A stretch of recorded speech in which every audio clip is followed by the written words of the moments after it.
بسم الله الرحمن الرحيم. ومن أحسن قولا ممن دعا إلى الله وعمل صالحا وقال إنني من المسلمين.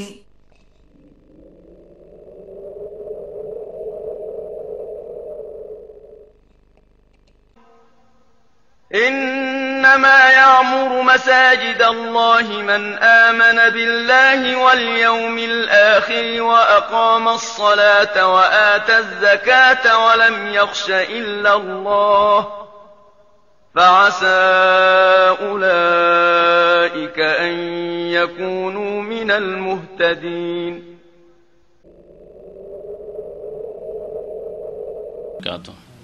إن الحمد لله نحمده ونستعينه ونستغفره ونعوذ بالله من شرور أنفسنا ومن سيئات أعمالنا من يهده الله فلا مضل له ومن يضلله فلا هادي له وأشهد أن لا إله إلا الله وحده لا شريك له وأشهد أن محمدا عبده ورسوله صلى الله تعالى عليه وعلى آله وصحبه وسلم تسليما كثيرا.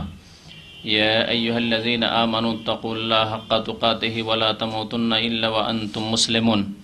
يا أيها الناس اتقوا ربكم الذي خلقكم من نفس واحدة وخلق منها زوجها وبث منهما رجالا كثيرا ونساء واتقوا الله الذي تساءلون به والأرحام إن الله كان عليكم رقيبا. يا أيها الذين آمنوا اتقوا الله وقولوا قولا سديدا يصلح لكم أعمالكم ويغفر لكم ذنوبكم ومن يطع الله ورسوله فقد فاز فوزا عظيما. أما بعد فإن خير الحديث كتاب الله وخير الهدي هدي محمد صلى الله عليه وسلم وشر الأمور محدثاتها وكل محدثة بدعة وكل بدعة ضلالة وكل ضلالة في النار. أعوذ بالله من الشيطان الرجيم. بسم الله الرحمن الرحيم. إنما يعمر مساجد الله من آمن بالله واليوم الآخر وأقام الصلاة وآتى الزكاة ولم يخش إلا الله فعسى أولئك أن يكونوا من المهتدين. সম্মানিত ভাতৃমণ্ডলী, মহান আল্লাহ রব্বুল আলমিনের সমস্ত প্রশংসা যে আল্লাহ রব্বুল আলমিন তাঁর ইবাদত বন্দেগী, তাঁর জিকির আজকার, তাঁর উদ্দেশ্যে নামাজ কায়েম করা, কোরআনের তেলাওয়াত, এসব ইবাদত বন্দেগীর জন্য নির্মাণ করার আদেশ দান করেছেন। দরুদ ও সালাম নাজিল হক প্রিয় নবী মুহাম্মদুর রাসূলুল্লাহ সাল্লাল্লাহু আলাইহি সাল্লামের প্রতি, যিনি নিজ হাতে মসজিদ নির্মাণ করেছেন, মসজিদের খেদমত করেছেন। আল্লাহুম্মা সাল্লি আলাইহি আল্লাহুম্মা বারিক আলাইহি। আজকে 30শে শাওয়াল অর্থাৎ শাওয়াল মাসের শেষ দিন। আমাদের নিয়ম হিসাবে প্রতি আরবি মাসের শেষ মঙ্গলবারে প্রশ্ন উত্তর দেওয়া হয় বা প্রশ্ন উত্তরের আসর হয়, আপনাদের প্রশ্নের উত্তর দেওয়া হয়। সেই নিয়ম মোতাবেক আজকেও প্রশ্নের সুযোগ থাকবে। আপনাদের যেসব মাসলা মাসাইল জানার প্রয়োজন রয়েছে সে সম্পর্কে জিজ্ঞাসা করবেন। আল্লাহ রাব্বুল আলামিন যেন আমাদেরকে দিন ইসলাম সম্পর্কে জ্ঞান হাসিল করার এবং তার প্রতি আমল করার তৌফিক দান করেন, আমিন। তবে উত্তর দেওয়ার পূর্বে আপনাদের প্রশ্নের মসজিদের আদব কায়দা সম্পর্কে আলোচনা করব। মসজিদের কেমন মর্যাদা হওয়া উচিত, মসজিদের যে ইসলামিক আদব কায়দা নীতিমালা রয়েছে সেগুলি কি, এ সম্পর্কে সংক্ষিপ্ত আলোচনা করব। কারণ আমরা আল্লাহর পক্ষ থেকে আদিষ্ট বা আমাদেরকে আদেশ করা হয়েছে যে মসজিদে গিয়ে জামাতে নামাজ পড়তে হবে পুরুষদেরকে। এছাড়াও বিশেষ মৌসুমে অর্থাৎ হজের মৌসুমে বিশেষ করে আমরা মসজিদে হারামের উদ্দেশ্যে সফর করে থাকি। প্রিয় নবী মুহাম্মদ রাসূলুল্লাহ সাল্লাল্লাহু আলাইহি ওয়াসাল্লামের মসজিদে নববীর উদ্দেশ্যে সফর করে থাকি। সুতরাং এসব মসজিদের আদব কায়দা সম্পর্কে আমাদের সবসময় জ্ঞান থাকা প্রয়োজন। আগামীতে ইনশাআল্লাহ তাআলা মদিনার জিয়ারত কেমন হওয়া উচিত তার সম্পর্কে আলোচনা করব। হজের মৌসুম কাছে আসছে, ইনশাআল্লাহ তাআলা হজ কেমন করে করতে হবে, হজের আহকাম সম্পর্কে সংক্ষিপ্ত আলোচনা এ মঙ্গলবারে হবে। আর যারা বিস্তারিত আরও জানতে চান তাদের জন্য শুক্রবারে আলোচনা রয়েছে। শুক্রবারে জুমার পর আসর পর্যন্ত এশা পরে যেসব ক্লাসগুলি হয় তাতে ইনশাআল্লাহ তাআলা বিশেষভাবে বিস্তারিত দর্স বা বিস্তারিত আলোচনা হবে, কোর্স হবে হজ সম্পর্কে, ওমরা সম্পর্কে এবং নবী করিম সাল্লাল্লাহু আলাইহি সাল্লামের পবিত্র শহর মদিনা মুনাওয়ারা সম্পর্কে, মদিনা মুনাওয়ারা জিয়ারত সম্পর্কে। আল্লাহ রাব্বুল আলামিন আমাদেরকে আদেশ করেছেন মসজিদ নির্মাণ করার জন্য, মসজিদ আবাদ করার জন্য। সূরা তাওবায় মহান আল্লাহ রাব্বুল আলামিন আয়াত নম্বর 18-তে ইরশাদ করেছেন, ইন্নামা ইয়া'মুরু মাসাজিদাল্লাহি মান আমানা বিল্লাহ, নিশ্চয় আল্লাহর মসজিদ বলা হয়েছে। তাহলে মসজিদ হচ্ছে আল্লাহ রাব্বুল আলামিনের, সারা পৃথিবী আল্লাহর, সারা পৃথিবীতে যা কিছু আছে সব কিছুই আল্লাহ রাব্বুল আলামিনের, সারা পৃথিবীতে যে কোনো ঘর রয়েছে সব কিছুই আল্লাহ রাব্বুল আলামিনের। কিন্তু কোনো কিছুর গুরুত্ব বাড়ানোর জন্য তাকে নিজের সাথে সম্পৃক্ত করা হয়। আপনার 5টি যদি ছেলে মেয়ে থাকে, সবগুলি আপনার ছেলে মেয়ে, কিন্তু একটি ছেলে যদি খুব ভালো হয় বা একটি মেয়ে খুব যদি আদবের হয়, খুব যদি মেহনতি পরিশ্রমী হয়, খুব যদি কাজের হয়, দিন দুনিয়ায় সব দিক দিয়ে ভালো, তাহলে বলে এটি আমার ছেলে, এটি আমার ছেলে। তার মানে এই নয় যে শুধু একটি আপনার ছেলে বাকি 4টি আপনার নয়, এ উদ্দেশ্য নয়, কিন্তু স্পেশালি তাকে আপনি গৌরববোধ করেন আপনার সাথে সম্পৃক্ত করতে।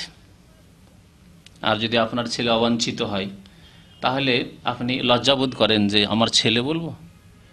আপনি ভালো মানুষ আর ছেলে যদি খারাপ হয় তো লজ্জাবোধ হয় যে একে ছেলে বলবো কি করে, সমাজে পরিচয় দিব কি করে যে আমার ছেলে বা আমার মেয়ে ইত্যাদি খারাপ হলে। আল্লাহ রাব্বুল আলামিন এই ইবাদতের স্থানগুলিকে মাসাজিদ আল্লাহ, আল্লাহর মসজিদ বলে আখ্যায়িত করেছেন। ইন্নামা ইয়া'মুরু মাসাজিদ আল্লাহ, নিঃসন্দেহে আল্লাহর মসজিদগুলিকে আবাদ করে। কারা আবাদ করে? মান আমানা বিল্লাহ, সবাইকে আল্লাহ রাব্বুল আলামিন তৌফিক দেন না, সবাই আল্লাহর মসজিদ আবাদ করে না। মসজিদ আবাদ করা 2 প্রকার।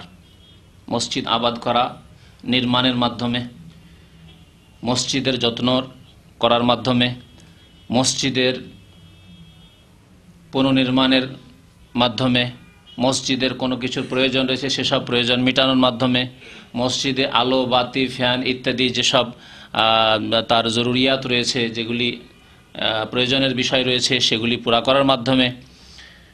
এবং মসজিদের আবাদ হয় আসলে এর চাইতে বেশি, তা হচ্ছে মসজিদে যে উদ্দেশ্যে তৈরি করা হয়, যে উদ্দেশ্যে আল্লাহ রাব্বুল আলামিন তৈরি করতে বলেছেন সেই উদ্দেশ্য পূরণ করার মাধ্যমে।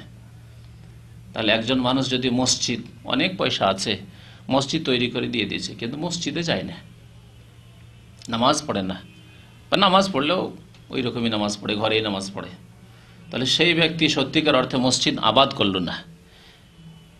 মসজিদের আসল আবাদ হচ্ছে মসজিদে ইবাদত বন্দেগী করা, আল্লাহ রাব্বুল আলামিন যে উদ্দেশ্যে মসজিদ তৈরি করতে বলেছেন সেই উদ্দেশ্যের বাস্তবায়ন করা। ইন্নামা ইয়া'মুরু মাসাজিদাল্লাহ, মসজিদ আবাদ করার জন্য বলা হয়েছে। আবাদ আসলে যাতায়াতের মাধ্যমে হয়, মসজিদে যাওয়া, 5 ওয়াক্ত, মসজিদে গিয়ে নামাজ পড়া, মসজিদে বসে কোরআন তেলাওয়াত করা, মসজিদে বসে আল্লাহ রাব্বুল আলামিন সুন্নাত মোতাবেক জিকির আজকার করা, এসবের মাধ্যমে আসলে মসজিদের আবাদ হয়। ইন্নামা ইয়া'মুরু মাসাজিদাল্লাহ, কারা এই কাজ করে? মান আমানা বিল্লাহ, যাদের আল্লাহর প্রতি ঈমান রয়েছে, ওয়াল ইয়াউমিল আখির, আর পরকালের প্রতি বিশ্বাস রয়েছে। আল্লাহ বিশ্বাসী হলে, পরকালে বিশ্বাসী হলে বেনামাজি হতে পারে না।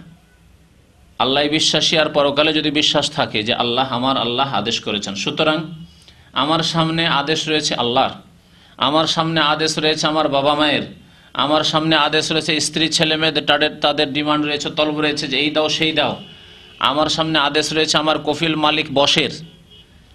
এই সমস্ত আদেশের মধ্যে আপনার নিকট কোন আদেশটি প্রাধান্য পায়, এখানে আপনার ঈমানের পরিচয় রয়েছে। সকাল 6টায় ডিউটি আছে, 1 মিনিট আপনি বিলম্ব করবেন না। হাজির টান দিলেন, যে কোনো মতে আপনাকে জাগতেই হবে, 6টায় পৌঁছিতে হবে, 5টায় হলো 4টা হলো, ভোর রাত্রে উঠে বসে আছে, রাস্তা দাঁড়িয়ে আছে, কখন বাস আসবে আর নিয়ে যাবে। দেখছেন রাস্তাঘাটে যেখান থেকে লেবার সব উঠে, দেখছেন যে ভোর রাত থেকেই লোকজন বসে আছে, পৌঁছিতে হবে সেখানে ইন্ডাস্ট্রিয়াল সিটি, কোথায় কোথায় 35 কিলো 40 কিলোমিটার, কাউকে জুবাইল, কত কত জায়গায় পৌঁছিতে বসে আছে ভোর রাত থেকে। মানুষের আদেশ যে তোমাকে সকাল 5টায় সকাল 6টায় পৌঁছিতে হবে। আল্লাহ রাব্বুল আলামিনের আদেশ যে ফজর আজান হলে মসজিদে পৌঁছিতে হবে, আসর আজান হলে মসজিদে পৌঁছিতে হবে।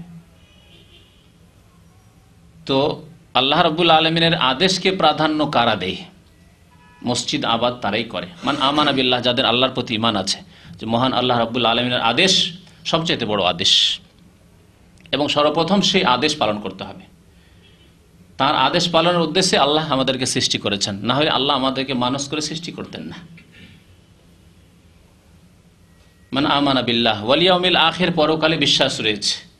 যতই শক্তিশালী হয়ে যায় না কেন, যতই পয়সাওয়ালা হয়ে যায় না কেন, একদিন অসহায় হয়ে কবরে চলে যেতে হবে, একা কবরে চলে যেতে হবে, এবং সেখানে জবাবদেহি করতে হবে, হিসাব নিকাশ হবে। তারপরে আমার গন্তব্যস্থান নির্ধারিত হবে, জান্নাত না জাহান্নাম। এই আখেরাতের প্রতি যার বিশ্বাস রয়েছে সেই ব্যক্তি মসজিদ আবাদ করে, সে বেনামাজি হতে পারে না। তাকে বলতে হবে না নামাজ পড়ে, চলেন নামাজ পড়ে, বলতে হবে না। রাস্তায় কেন বসে আছেন এই কথা বলতে হবে না। ঘুমিয়ে কেন আছেন, ওঠেন, এই কথা বলতে হবে না। কারণ আল্লাহর প্রতি তার ঈমান আছে আর পরকালের প্রতি তার বিশ্বাস আছে। মান আমানা বিল্লাহি ওয়াল ইয়াউমিল আখির ওয়া আকামাস সালাহ। মসজিদ নির্মাণকারী কারা, মসজিদ আবাদকারী কারা? যারা নামাজ কায়েম করে। তাহলে যারা নামাজ কায়েম করে তার মসজিদ আবাদ করে না। যতই মসজিদ তৈরি করে, পয়সা আছে মসজিদ তৈরি করে দিয়ে দিচ্ছে, মসজিদে ডোনেশন করলো, হাজার হাজার টাকা দান করলো, তার মসজিদ আবাদ করলো না যদি আকামাস সালাহ না করে, সালাত কায়েম না করে, নামাজ প্রতিষ্ঠা না করে, নিয়মিত ওয়াক্ত মোতাবেক জামাত সহকারে মসজিদে গিয়ে পুরুষরা নামাজ না পড়ে। ও আতা যাকাত, এবং যাকাত প্রদান করে, গরিবদের হক আদায় করে যাকাত প্রদানের মাধ্যমে। ওয়ালাম ইয়াখশা ইল্লাল্লাহ, এবং আল্লাহ ছাড়া আর কাউকে ভয় করে না। সত্যিকার অর্থে ভয় করে একমাত্র আল্লাহ রাব্বুল আলামিনকে, এবং আল্লাহর ভয়কে সবসময় প্রাধান্য দিয়ে থাকে। ওয়ালাম ইয়াখশা ইল্লাল্লাহ ফাআসা উলাইকা আন ইয়াকুনু মিনাল মুহতাদিন। মহান আল্লাহ বলছেন যে এরাই হেদায়েত প্রাপ্ত। আশা করা যায় যে এরাই সঠিক পথ পাবে, যারা আল্লাহর প্রতি বিশ্বাস রাখে, পরকালে বিশ্বাস রাখে, নামাজ কায়েম করে, যাকাত প্রদান করে, এবং আল্লাহ ছাড়া কাউকে ভয় করে না। 5টি কথা আল্লাহ রাব্বুল বলেছেন, এরাই হেদায়েত প্রাপ্ত। তাহলে সঠিক পথ পাওয়ার জন্য এগুলি হচ্ছে লক্ষণ। আপনি যদি আল্লাহ সত্যি বিশ্বাসী হন, যদি পরকালে বিশ্বাসী হন, পরকালের জন্য চিন্তাশীল। বিশ্বাসী মানে চিন্তাশীল হইতে হবে যে আমি কি করছি, আমার পরকাল কেমন হবে, কর্মতৎপরতা থাকতে হবে, তার জন্য মেহনত পরিশ্রম থাকতে হবে। নামাজ কায়েম যদি করেন, যাকাত যদি প্রদান করেন, একমাত্র আল্লাহকে যদি ভয় করেন, তাহলে জানতে হবে যে লক্ষণ ভালো, হেদায়েতের লক্ষণ, যে সঠিক পথের উপর আছেন। আর একটি আয়াতে সূরা বাকারায় মহান আল্লাহ রাব্বুল আলামিন ইরশাদ করেছেন সবচেয়ে বড় জালেমদের কথা। একটি আয়াতে হলো যে কারা আল্লাহর মসজিদ আবাদ করে, মসজিদের খেদমত করে, মসজিদের সেবা যত্ন করে, এই সৎকর্মশীলদের কথা। আর দ্বিতীয় আয়াতে ওর বিপরীত, সবচেয়ে বড় জালেম পৃথিবীতে কে? মহান আল্লাহ রাব্বুল আলামিন ইরশাদ করেন ওমান আযলামা মিম্মান মানাআ মাসাজিদাল্লাহ, ওমান আযলাম মিম্মান মানাআ মাসাজিদাল্লাহ। ওর চাইতে বড় জালেম আর কে হইতে পারে পৃথিবীতে? তাহলে জালেম, কাফেরও জালেম, মুশরিকও জালেম, মুনাফিকও জালেম, ব্যভিচারকারীও জালেম, খুনিও জালেম, হ্যাঁ, বেনামাজিও জালেম, জালেম বহু জালেম রয়েছে পৃথিবীতে। যত রকমের পাপী রয়েছে সবাই জালেম। কারণ যে কোনো গুনাহকে আল্লাহ রাব্বুল কোরআনের বহু আয়াতে জালামা নাফসাহ বলে আখ্যায়িত করেছেন, নিজের নিজের উপর জুলুম করা। কারণ পাপ করলে এর যে কুপরিণতি রয়েছে, এর শাস্তি রয়েছে, অন্য কারো ওপর হবে না। আপনি পাপ করবেন, আপনি অন্যায় করবেন, আপনি অত্যাচার করবেন, আপনি গুনাহ করবেন, এর ফল আপনাকে পেতে হবে। অন্যায় করবেন আপনি, আর শাস্তি পাবে আপনার বাবা, আপনার ভাই, আপনার আত্মীয়, হ্যাঁ, আপনার স্ত্রী, আপনার ছেলে মেয়ে। এটি আল্লাহর বিধানে নেই। ওয়ালা তাজিরু ওয়াজিরাতুন বিজরা উখরা, কেউ কারো বোঝা উঠাবে না। যদিও মানব রচিত বিধানে অমুসলিম দেশগুলিতে, তারপরে নামে মাত্র মুসলিম যেখানে আল্লাহ রাব্বুল আলমিনের বিধানের বাস্তবায়ন হয় সেসব দেশে অত্যাচার করলো। ছেলে বাবাকে অ্যারেস্ট করে নিয়ে চলে গেল, তার মাকে উঠিয়ে নিয়ে চলে গেল, বিবিকে উঠিয়ে নিয়ে চলে গেল, একজন মহিলা পর্দানাসীন মহিলা তাকে উঠিয়ে নিয়ে চলে গেল, বাচ্চাদেরকে উঠিয়ে নিয়ে চলে গেল। হ্যাঁ, বিবি বাচ্চা তাদেরকে ঘর বাড়ি থেকে বিতাড়িত করে দিল। এই জুলুম আল্লাহ রাব্বুল আলামিনের কাছে নেই, এই জুলুম হারাম। কেউ কারো বোঝা উঠাবে না, যে অন্যায় করেছে সে অপরাধী, তাকে ধরতে হবে, তাকে শাস্তি দিতে হবে। তো মহান আল্লাহ ইরশাদ করেছেন, ওমান আযলামু মিম্মান মানা মাসাজিদ আল্লাহ, যে ব্যক্তি আল্লাহর মসজিদ থেকে মানুষকে বাধা দেয়, মসজিদে যেতে বাধা দেয়, মসজিদে নামাজ পড়তে বাধা দেয়, মসজিদ তৈরি করতে বাধা দেয়, মসজিদের খেদমত করতে বাধা দেয়, ইত্যাদি ইত্যাদি, যে কোনো রকমভাবে হোক। এর ব্যাখ্যা করলে বহু সময়ের প্রয়োজন রয়েছে। যে কোনো মানুষ মসজিদে যেতে বাধা সৃষ্টি করে, এমনকি এক ব্যক্তি যে নামাজ পড়তে যায় না, তার রুমে একজন লোক নামাজি থাকছে। একটা ছোট্ট উদাহরণ দিচ্ছি। নামাজের জন্য ওঠে, তখন বাতি জ্বালাতে হয় তাকে, উজু করবে, ঘর থেকে বেরোবে, ঢুকবে, তাতে বেনামাজি যে রুমের সঙ্গীরা তাদের কষ্ট হয়। এটি হচ্ছে মসজিদে যেতে বাধা সৃষ্টি করার শামিল। ওমান আযলাম, এর চাইতে বড় জালেম আর কেউ নেই। নিজে তো যায় না মসজিদ, কিন্তু অন্যরা যে মসজিদে যায় তাদের যাওয়ায়, তাদের জায়গায়, তাদের নামাজের জন্য উঠায় বাধা সৃষ্টি করে, যে তুমি উঠে, এই ভোরের সময় আমরা ঘুমিয়ে থাকি, এই সময় উঠে তোমাদের ডিস্টার্ব করো, তোমার ঘড়ি বেল বাজে, আমাদের কষ্ট হয়, ইত্যাদি ইত্যাদি। আর এই রকম রিপোর্ট আমাদের কাছে বহু আসতে থাকে। হিন্দুর পক্ষ থেকে নয়, এই জুলম হয় না। ইহুদি নাসারার সন্তানের পক্ষ থেকে এই জুলম অত্যাচার হয় না। এক শ্রেণীর ফাসিক, পাপিষ্ট, মুরতাদ মুসলিমদের পক্ষ থেকে। শুধু ফাসিক বলা যথেষ্ট নয়, কারণ এইরকম যারা বাধা সৃষ্টি করে, আল্লাহ বলছেন এর চাইতে বড় জালেম আর কেউ নেই। তাহলে এরা যদি বাধা সৃষ্টি করে কারো নামাজে, কারো মসজিদে যাওয়ায়, হ্যাঁ, মসজিদ তৈরি করায়, ইত্যাদি ইত্যাদি, তাহলে তারা ইসলামের আওতাতে থাকবে না, মুরতাদ হয়ে পড়বে। এর চাইতে বড় জালেম আর কে হতে পারে? যারা মানা মাসাজিদ আল্লাহ, আল্লাহর মসজিদে যেতে বাধা সৃষ্টি করে, মসজিদে ইবাদত বন্দেগী করতে বাধা সৃষ্টি করে। ইউযকারা ফিহা ইসমুহু, সেখানে আল্লাহর নাম স্মরণ করা হবে, আল্লাহর জিকির আজকার হবে, এতে বাধা সৃষ্টি করে। নামাজ হবে, এতে বাধা সৃষ্টি করে। যদি কোনো দেশে মসজিদের আজান বন্ধ করে দেওয়া হয়, যে আজান দেওয়া যাবে না, আজান দিলে আমাদের ডিস্টার্ব হয়, আওয়াজ দূষিত, কি বলে, পরিবেশ দূষণ, পরিবেশ দূষণ বলছে না, শব্দ দূষণ, শব্দের দ্বারা মানে পরিবেশ দূষিত হচ্ছে, আর যার ফলে ক্ষতি হচ্ছে। আর সারাদিন গান বাজনা চলছে, এতে ক্ষতি হয় না। হ্যাঁ, দিনের পর দিন গান বাজনা চলছে, এতে ক্ষতি হয় না। কিন্তু মাত্র 2 মিনিটের আজান হয়, তাতে শব্দ দূষণ হয়। এদের চাইতে বড় জালেম আর কি আছে? ওমান আযলামু মিম্মান মানা মাসাজিদাল্লাহ আন ইউযকারা ফিহা ইসমুহু ওয়া সাআ ফি খারাবিহি, মসজিদকে অনাবাদ করতে চায় তারা, প্রয়াস চালায় তারা মসজিদ অনাবাদ করার, যে মসজিদে যাতে লোকজন না যায়। রোম থেকে যাচ্ছে আর আমাদের ডিস্টার্ব হচ্ছে, না, যাতে করে না যায়। 2-1 দিন পরে বিরক্ত হওয়ার পরে দেখবেন, যখন আমার সাথী সঙ্গী কষ্ট হচ্ছে, আমি এদের মধ্যে দুর্বল, বেনামাজির পালি বেশি ভারী, ওদের বেশি পাল ভারী, মানে ওদের দলবল বেশি ভারী। এখন এই দেখতে গিয়ে একটু যদি দুর্বলতা থাকে, যাবো না, উঠবো না, ওদের ডিস্টার্ব করবো না, কেন কষ্ট দিয়ে ওদেরকে কষ্ট দেবো না। তাহলে কি করলো? ওয়াসাফি খারাবে, মসজিদ অনাবাদ করাই প্রয়াস চালালো, চেষ্টা করলো মসজিদ অনাবাদ, যাতে মসজিদের লোকজন না যায় রোম থেকে। ওয়াসাফি খারাবিহা উলাইকা মা কানা লাহুম আন ইয়াদখুলুহা ইল্লা খায়েফিন। আল্লাহ রাব্বুল বলছেন যে এরা সব সময় ভীত সন্ত্রস্ত থাকবে, এটি তাদের হওয়া উচিত। লাহুম ফিদ দুনিয়া খিজয়ুন ওয়া লাহুম ফিল আখিরাতি আযাবুন আযীম, তাদের জন্য পৃথিবীতে সব সময় লাঞ্ছনা, পৃথিবীর আযাব। আল্লাহ পৃথিবীর আযাবকে খিজয়ুন বলেছেন, পৃথিবীতে অপদস্থ থাকবে, লাঞ্ছিত থাকবে, পদদলিত থাকবে, জুতো খেতে থাকবে এরা। লাহুম ফিদ দুনিয়া খিজয়ুন, দেখেন কাফেরের কাছে জুতো খেতে থাকছে।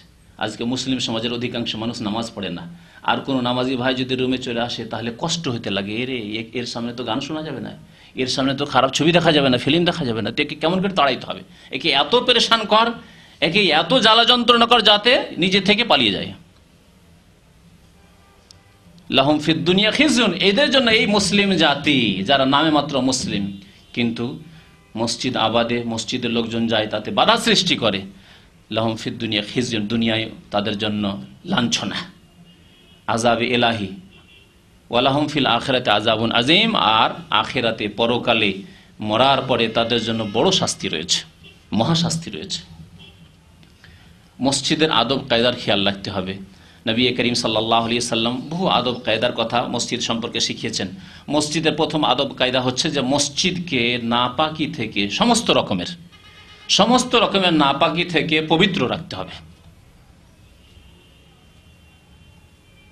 যেমন মসজিদে কোনো নাপাক বস্তু পড়তে দিতে হবে না, তেমন কোনো নাপাক ব্যক্তি মসজিদে অবস্থান করবে না,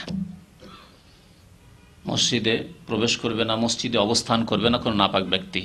গোসল ফরজ হয়ে রয়েছে, পুরুষ হোক আর নারী হোক, নাপাক ব্যক্তি। মাসিক ঋতুর অবস্থায় কোনো মহিলা রয়েছে, নেফাসের অবস্থায়, বাচ্চা জন্মার পরে সে ব্লিডিং অবস্থায় রয়েছে, নাপাক ব্যক্তি, এইরকম মহিলারা মসজিদে অবস্থান করবে, মসজিদে প্রবেশ করবে না। এইরকমই কোনো নাপাক বস্তু বা নাপাক না হইলেও নোংরা বস্তু, যেমন থুথু, নাপাক না হইলেও নোংরা বস্তু, মসজিদে থুথু ফেলবে না। নবী করিম সাল্লাল্লাহু আলাইহি ওয়াসাল্লাম এর জন্য মসজিদে থুথু নিক্ষেপ করা বা মসজিদের কিবলার দিকে থুথু নিক্ষেপ, মসজিদের কিবলার দিকে জানালা খোলা আছে, মসজিদের কিবলার দিকে থুথু করছেন, নবী করিম সাল্লাল্লাহু আলাইহি ওয়াসাল্লাম নিষেধ করেছেন। বলেছেন আল বুযাক ফিল মসজিদে খাতিয়াহ, মসজিদে থুথু নিক্ষেপ করা হচ্ছে গুনহার কাজ। খাতিয়া, খাতায়া মানে গুনহার কাজ, পাপের কাজ। ওয়া কাফফারাতুহা দাফনুহা, আর তার কাফফারা হচ্ছে তা মুছে ফেলা। যদি দেখলেন যে কোনো অজ্ঞ মানুষ, কোনো নাবালক ছেলে, কোনো জাহেল মূর্খ মসজিদে থুথু নিক্ষেপ করেই দিল, তাহলে তা সেখান থেকে দূরে সরিয়ে দিতে হবে বা সাফ করে দিতে হবে, মসজিদকে পাক করতে হবে তা থেকে। মুত্তাফাকুন আলাইহি, বুখারী মুসলিম শরীফ হাদিস। মসজিদে কোন রকমের দুর্গন্ধময় বস্তু নিয়ে যেতে হবে না, সে শরীরে করে হোক আর মুখে করে হোক, হ্যাঁ, আর অন্য কোনোভাবে হোক বা কোনো কিছু রেখেই হোক, যে কোনোভাবে হোক না কেন, তার বিভিন্ন রকম অবস্থা হতে পারে। হয়তো কেউ নাপাক বস্তু রাখে না, রাখতেও পারে কোনো মুনাফিক ব্যক্তি যে মসজিদকে ভালোবাসে না, সে নাপাক বস্তু রাখতেও পারে। কিন্তু যেটি আজকাল ব্যাপক হারে মুসলিম সমাজে হচ্ছে তা হচ্ছে নাপাক বস্তু, হারাম বস্তু খেয়ে তার দুর্গন্ধ নিয়ে মসজিদে যাওয়া, বা শরীরে ময়লা আবর্জনা আছে, শরীর ঘেমে আছে, পরিষ্কার পরিচ্ছন্ন না হয়ে, গোসল করে সাফ সুতরা না হয়ে, আতর সুগন্ধি না লাগিয়ে, ওই ঘুমের কাপড়ে, ওই কাজ করা কাপড়ে, অথচ কাপড় বদলাবার সুযোগ সুবিধা আছে, সেই কাপড়েই চলে গেল মসজিদে। এগুলি হচ্ছে মসজিদের বেআদবি, মসজিদের আদবের খেলাফ। নবী করিম সাল্লাল্লাহু আলাইহি ওয়াসাল্লামের জামানায় এইরকম হারাম বস্তু, ধূমপান, বিড়ি, সিগারেট আর জর্দা তামাক ছিল না। আমাদের সে এক শ্রেণীর মানে বাহ্যিক ধার্মিক লোকেরা, শরীয়তের নজরে তারা ধার্মিক নয়, কারণ যারা হারাম কাজ করে তারা ধার্মিক কখনো নয়, যদিও তাদের আকার আকৃতি ধার্মিকদের আকার আকৃতি, মানে দাড়িওয়ালা মানুষ, টুপিওয়ালা মানুষ, পাঞ্জাবিওয়ালা মানুষ। আমাদের দেশের এইরকম মানুষগুলোকে কি মনে করে? পরেশগার মানুষ মনে করা হয়, ধার্মিক মনে করা হয়। কিন্তু দাড়িওয়ালা মানুষ, টুপিওয়ালা মানুষ, পাঞ্জাবিওয়ালা মানুষ আর জর্দা খায়, জর্দা দিয়ে পান খাবে মুখ লাল করে, আর তার জর্দা খেয়ে মসজিদে নামাজ পড়তে চলে গেল। একে আমাদের দেশের অধিকাংশ মানুষরা কোন রকমের আয়ের দোষ ত্রুটি মনে করে না,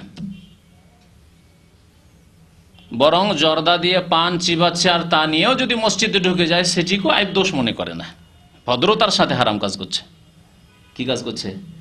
ভদ্রতার সাথে। কেন? জর্দা দিয়ে পান খাচ্ছে, মুখ লাল করছে, এটা ভদ্রতার সাথে হারাম কাজ করছে। আর যারা বিড়ি সিগারেট খাচ্ছে, বিড়ি সিগারেট নিয়ে যদি মসজিদে ঢুকে তো অভদ্রতার সাথে হারাম কাজ করছে। সেই জন্য এটিকে আমাদের সমাজ বরদাস্ত করে নেবে না। করবে কি? মানে বিড়ি খাওয়া, সিগারেট খাওয়া অবস্থায় খাচ্ছে আর মসজিদে ঢুকেছে, এটা বরদাস্ত করবে না। তবে আর একটাকে বরদাস্ত করে নিয়েছি আমরা, সেটা হচ্ছে যে বিড়ি খাওয়া লোক, সিগারেট খাওয়া লোক, আর তার দুর্গন্ধে মুসলিম ভাইয়েরা থাকতে পারছে না আর মসজিদে ঢুকে পড়লো, বিড়ি সিগারেট খেয়ে মসজিদে নামাজ পড়ার জন্য ঢুকে পড়লো। হয় কুলি করলো, না হয় কুলি করলো না, যাই করুক, কুলি করলেও তার দুর্গন্ধ যাবে না। হ্যাঁ, এইরকম অবস্থায় ঢুকে পড়লো, আমরা সেটাকে বাধা দিই না, এটিকে অন্যায় মনে করি না। অথচ নবী করিম সাল্লাল্লাহু আলাইহি সাল্লাম বলেছেন যে কেউ কাঁচা পেঁয়াজ খেয়ে, কাঁচা রসুন খেয়ে মসজিদে যাবে না।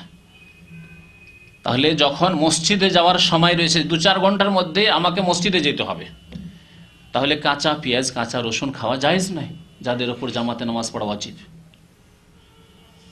মহিলারা বাড়িতে নামাজ পড়বে, সেই জন্য কাঁচা রসুন, কাঁচা পেঁয়াজ খেলে তাদের জন্য নিষেধ নেই। কিন্তু মসজিদ সম্পর্কে নবী কারীম সাল্লাল্লাহু আলাইহি ওয়াসাল্লাম বলেছেন, ফালা ইয়াকরুবান্না মাসাজিদানা মান আকালা মিন হাযিহিশ শাজারা, মান আকালা মিন হাযিহিশ শাজারা, যারা এই গাছ থেকে কিছু খাবে, অর্থাৎ পেঁয়াজ অথবা রসুন, এই দুটি গাছের কথা বলেছেন। ফালা ইয়াকরুবান্না মাসজিদানা, আমাদের মসজিদের কাছেও না আসে তারা। তাহলে কাঁচা রসুন খেয়ে, কাঁচা রসুনের দুর্গন্ধ কিন্তু পেঁয়াজ চাইতে কম না, তার চাইতে বেশি, যাবেই না মুখ থেকে। কাঁচা রসুন, কাঁচা পেঁয়াজ খেয়ে বা এই ধরনের আর কোনো শাকসবজি যাতে মুখে দুর্গন্ধ থাকে, দুর্গন্ধ, সেসব খেয়ে মসজিদে যেতে নবী করিম সাল্লাল্লাহু আলাইহি ওয়াসাল্লাম নিষেধ করেছেন। তাহলে পেঁয়াজের গন্ধ কাঁচা আর কাঁচা রসুনের গন্ধ একদিকে রাখেন, আর আরেক দিকে রাখেন তামাকের গন্ধ, জর্দার গন্ধ, বিড়ি সিগারেটের গন্ধ। কোনটির গন্ধ বেশি কষ্টদায়ক? হ্যাঁ, বিড়ি সিগারেট, জর্দা। তাহলে চিন্তা করেন, বিড়ি সিগারেট জর্দা খেয়ে মসজিদে যাওয়া কি জায়েজ? যেমন খাওয়া জায়েজ নয়, তেমন ফালা ইয়াকরুবান্না মাসজিদানা, আমার মসজিদের কাছেও যাতে করে না আসে। যার বিড়ি সিগারেট খাওয়া অভ্যাস আছে সে কিন্তু বুঝতে পারবে না, ওকে তো আরো ভালো লাগবে। যারা বিড়ি সিগারেট খাওয়ায় অভ্যস্ত, আর যদি বিড়ি সিগারেট না পায় তো 2-4 জন হয়তো বিড়ি সিগারেট খাচ্ছে, ওই ধোঁয়ার কাছে গিয়ে একটু ধোঁয়া শুনতে থাকে, ওতেই স্বাদ পায়, ওতেই তার খানিকটা মন মেজাজ হালকা হয়। কেন এমন তা বিকৃত হয়ে গেছে তার মন মেজাজ, এই বিকৃত মন মেজাজকে ঠিক করার জন্য ওই নোংরা বস্তু লাগবে, হারাম বস্তু লাগবে। কিন্তু জিজ্ঞাসা করেন রুচিশীল ব্যক্তিকে, জিজ্ঞাসা করেন ওই ব্যক্তিকে যার এই হারাম খেয়ে অভ্যাস নেই, তার জন্য কত কষ্টকর কোনো জর্দা খাওয়া, সিগারেট খাওয়া, বিড়ি খাওয়া, তামাক খাওয়া, লোকের পাশে নামাজ পড়া বা বসা, কত কষ্টকর তার জন্য। মসজিদে কেনা বেচা করা হারাম, জায়েজ নয়। মসজিদের মধ্যে কেনা বেচা করা নবী করিম সাল্লাল্লাহু আলাইহি ওয়াসাল্লাম নিষেধ করেছেন। এইরকম মসজিদে কোনো হারিয়ে যাওয়া বস্তু সন্ধান করতে নিষেধ করেছেন। হারিয়ে যাওয়া বস্তুর জন্য মসজিদে ঘোষণা করা, আমাদের দেশে মসজিদের মাইকে ঘোষণা করা হয়, কার বকরি হারিয়ে গেছে, কার কোরবানির খাসি হারিয়ে গেছে, হ্যাঁ, কার গরু হারিয়ে গেছে, কার ছেলে হারিয়ে গেছে, ঘোষণা করে না? ঘোষণা করে।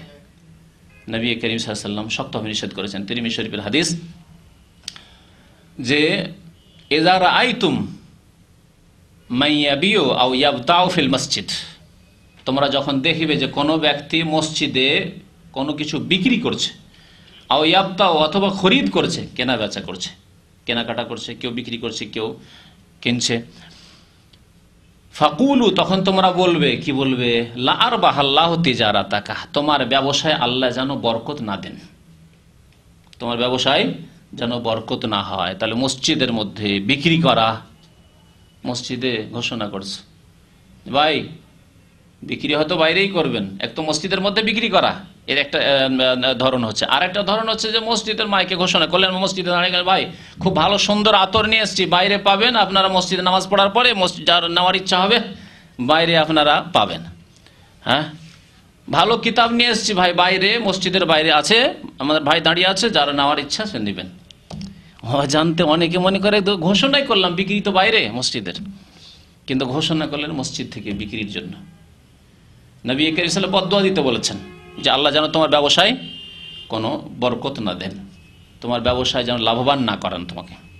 লা আরবাহাল্লাহু তিজারাতাকা ওয়া ইযা রাআইতুম মান ইয়ানশুদু দাল্লাতান ফিল মসজিদ, আর যদি কাউকে দেখো যে মসজিদে হারিয়ে যাওয়া বস্তু, দাল্লাহ হারিয়ে যাওয়া বস্তু সন্ধান করছে, ফাকুলু, তাহলে তোমরা বদদুয়া দাও, অভিশাপ দাও, কি লা রাদ্দাহাল্লাহু ইলাইক, আল্লাহ যেন তোমার সামান তোমাকে ফিরিয়ে না দেয়। ভাই আমার একামা হারিয়ে গেছে, মসজিদে দাঁড়িয়ে যে ঘোষণা করছে, লা রাদ্দাহাল্লাহু ইলাইক, আল্লাহ যেন তোমার একামা ফিরিয়ে না দেয়, হ্যাঁ, তোমার লাইসেন্স ফিরিয়ে না দেয়, তোমার টাকা পয়সা ফিরিয়ে না দেয়, বদদুয়া। সুতরাং মসজিদের আদব এগুলি। মসজিদ এই কাজের জন্য তৈরি করা হয়নি। আজকাল মসজিদে যেটি হয় তা হচ্ছে গ্রামের নেতা মাথা যারা, তাদের চিৎকার, মসজিদে বসে দুনিয়ার গল্প, মসজিদে বসে আওয়াজ উঁচা করা, চিৎকার করা, এসব হয়ে থাকে, দুনিয়ার গল্প গুজব হইতে থাকে। আর চিৎকার আপোষ হইতে থাকে। মসজিদে যদি কোনো তাদের মিটিং হয়, এই চিৎকার করা শুরু করলে এক অপরের তর্ক। অনেক সময় মসজিদ সংলগ্ন যদি মাদ্রাসা, আমাদের সেরকম আছে, মসজিদের পাশে মাদ্রাসা, হয়তো মিটিং বসেছে, কমিটির মিটিং বসেছে মসজিদে, আর কি চিৎকার শুরু করেছে। অথচ এই ক্ষেত্রে কঠোরভাবে নিষেধ করা হয়েছে মসজিদে আওয়াজ উঁচা করতে। একবার উমর রাদিয়াল্লাহু তাআলা আনহুর জামানা ছিল, তার খেলাফতের জামানা। দুইজন তায়েফের লোক মদিনায় এসেছেন। আসার পরে তারা মসজিদে নববীতে একটু উচ্চ স্বরে কথা বলেছেন। আমিরুল মুমিনিন উমর রাদিয়াল্লাহু তাআলা আওয়াজ শুনতে পেয়েছেন তাদের।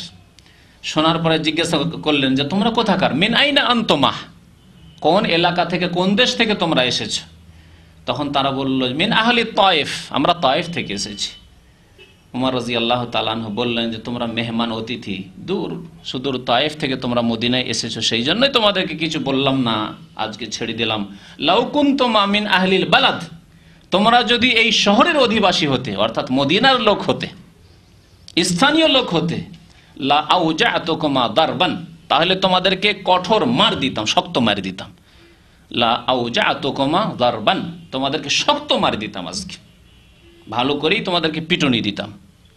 তারফান আসওয়াতাকুমা ফি মসজিদে রাসূলিল্লাহ সাল্লাল্লাহু আলাইহি ওয়াসাল্লাম, তোমরা নবী করিম সাল্লাল্লাহু আলাইহি ওয়াসাল্লামের মসজিদে এইভাবে উচ্চ স্বরে কথা বলো, চিৎকার করে আওয়াজ করে কথা বলো, এই বেয়াদবি। রাওয়াহুল বুখারী, বুখারী শরীফের হাদিস। তাহলে এই সম্পর্কে আমাদের খেয়াল রাখতে হবে। মসজিদের আদব হচ্ছে 2 রাকাত নামাজ পড়া। মসজিদে ঢুকতেই 2 রাকাত নামাজ পড়ে বসা। এ সম্পর্কে প্রায় মজলিসে প্রশ্ন উত্তরে হয়, বিভিন্ন আলোচনা প্রসঙ্গে চলে আসে, তাকিদ করতে থাকি। কারণ আমাদের দেশে রোগ রয়েছে মসজিদে বেয়াদবি করে বসার। এমনকি জুমার দিনে বিশেষ করে হাদিস বিরোধিতা করা হয়। হাদিসের বিরোধিতা করা হয়। নবী কারীম সাল্লাল্লাহু আলাইহি ওয়াসাল্লাম কি বলছেন? ইযা দাখালা আহাদুকুমুল মাসজিদা ফালা ইয়াজলিস, তোমাদের কেউ যখন মসজিদে প্রবেশ করবে ততক্ষণ বসবে না। ফালা ইয়াজলিস, বসবে না। হাত্তা ইউসাল্লি রাকাতান, যতক্ষণ পর্যন্ত 2 রাকাত নামাজ না পড়ে নেবে। মসজিদের সালামি, মসজিদের তোহফা, মসজিদের আদব। যেমন কোন একজন ব্যক্তির সাথে যদি সাক্ষাৎ করতে যান, তো আপনি কি করবেন? সালাম দিবেন না? আসসালামু আলাইকুম ওয়া রাহমাতুল্লাহি ওয়া বারাকাতুহু, বা কমের পক্ষে বলেন আসসালামু আলাইকুম বলবেন। যদি দেখা করতে গেছেন আর সালাম দিলেন না, অথচ তিনি মুসলিম, তাহলে যতই ভালো সম্পর্ক খারাপ হয়ে যাবে। সালাম যে দিল না, আপনার হয় সংশোধন করাবে, আর না হলে হয়তো মনে মনে এমন হয়তো তার দানা বাঁধবে এর ঘৃণার, কি বেয়াদব লোক, সালাম দিল না। আর আপনি যদি কোনো গরজ নিয়ে যান, গরজও পুরা হবে না। যখন আপনার সম্পর্কে মনে ঘৃণা জন্মে গেছে যে বেয়াদব সালাম দিল না, তাহলে আপনার কি উদ্দেশ্য পূরণ করবে যে আশা নিয়ে গেছেন? তাহলে মসজিদে যাচ্ছেন আপনি, আল্লাহ রাব্বুল আলামিনের ঘরে, আল্লাহর ইবাদত খানে মসজিদে, সেখানে আপনি আল্লাহর কাছে কিছু চাওয়ার জন্য যাচ্ছেন, আল্লাহর ইবাদত বন্দেগীর জন্য যাচ্ছেন, আল্লাহর কাছে কিছু পাবেন, নেকি পাবেন, কিছু দোয়া করবেন, দুনিয়া এবং আখিরাতের কল্যাণ চাইতে যাচ্ছেন, সেখানে মসজিদের সালামি আপনি তোহফা পেশ করবেন না।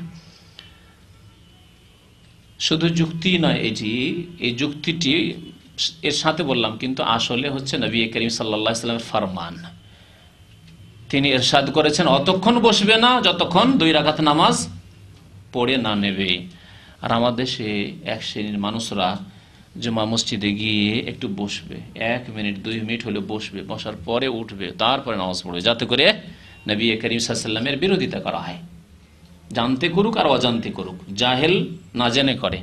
আর যারা মাদ্রাসায় পড়েছে, খতিব, মোল্লা মুন্সি, আলেম, তারা কেন শেখায় না? তারা কেন এর প্রতি আমল করে না?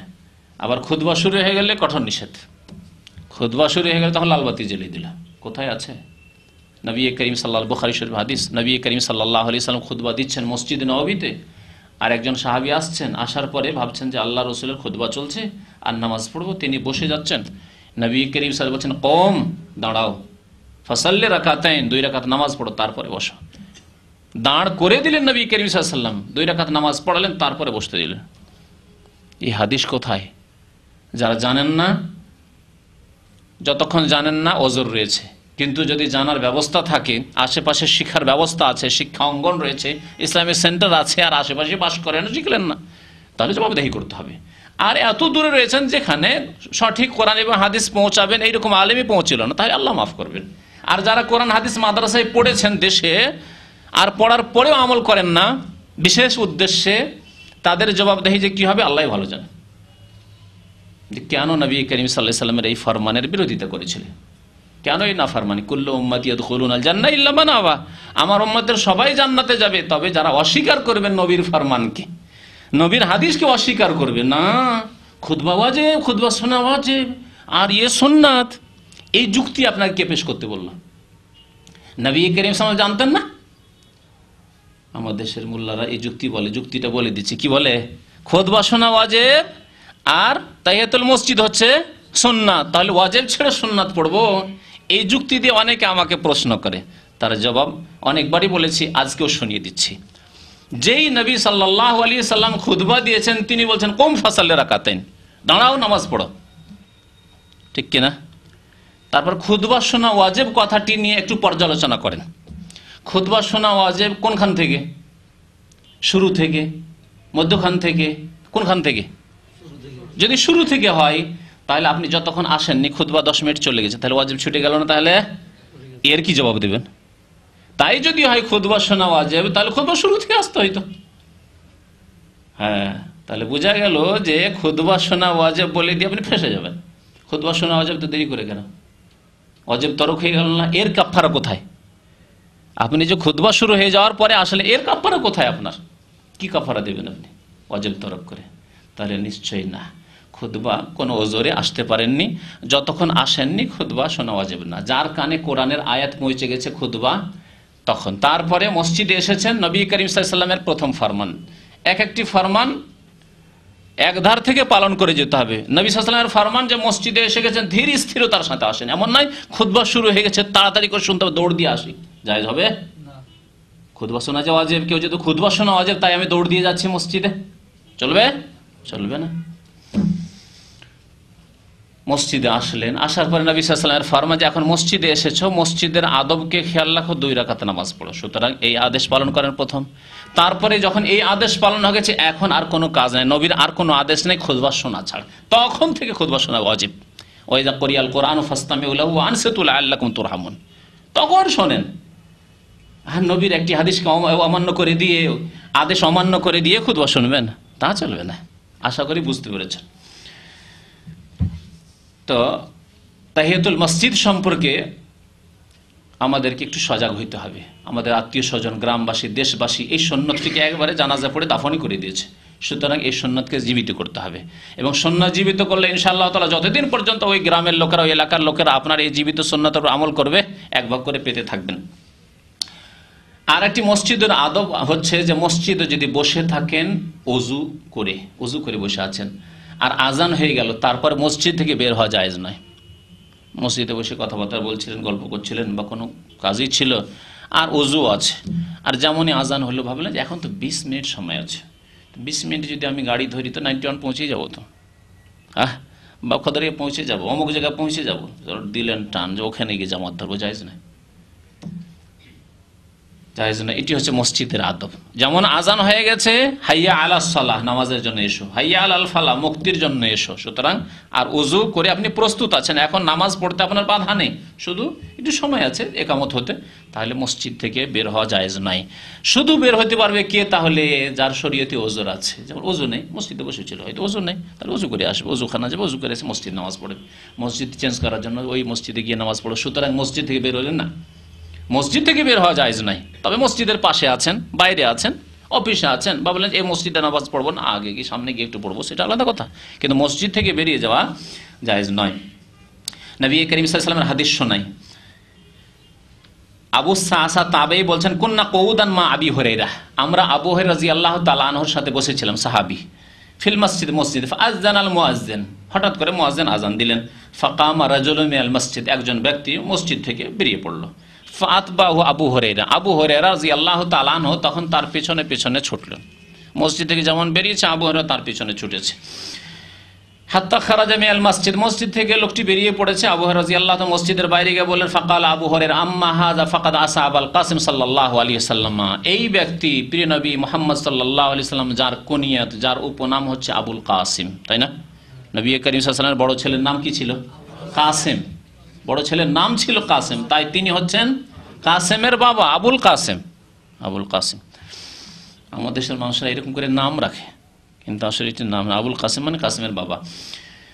নবী করিম সাল্লাল্লাহু আলাইহি ওয়াসাল্লামের সেই নাফরমানি করলো যে ব্যক্তি মসজিদ থেকে আজানের পরে বেরিয়ে গেল।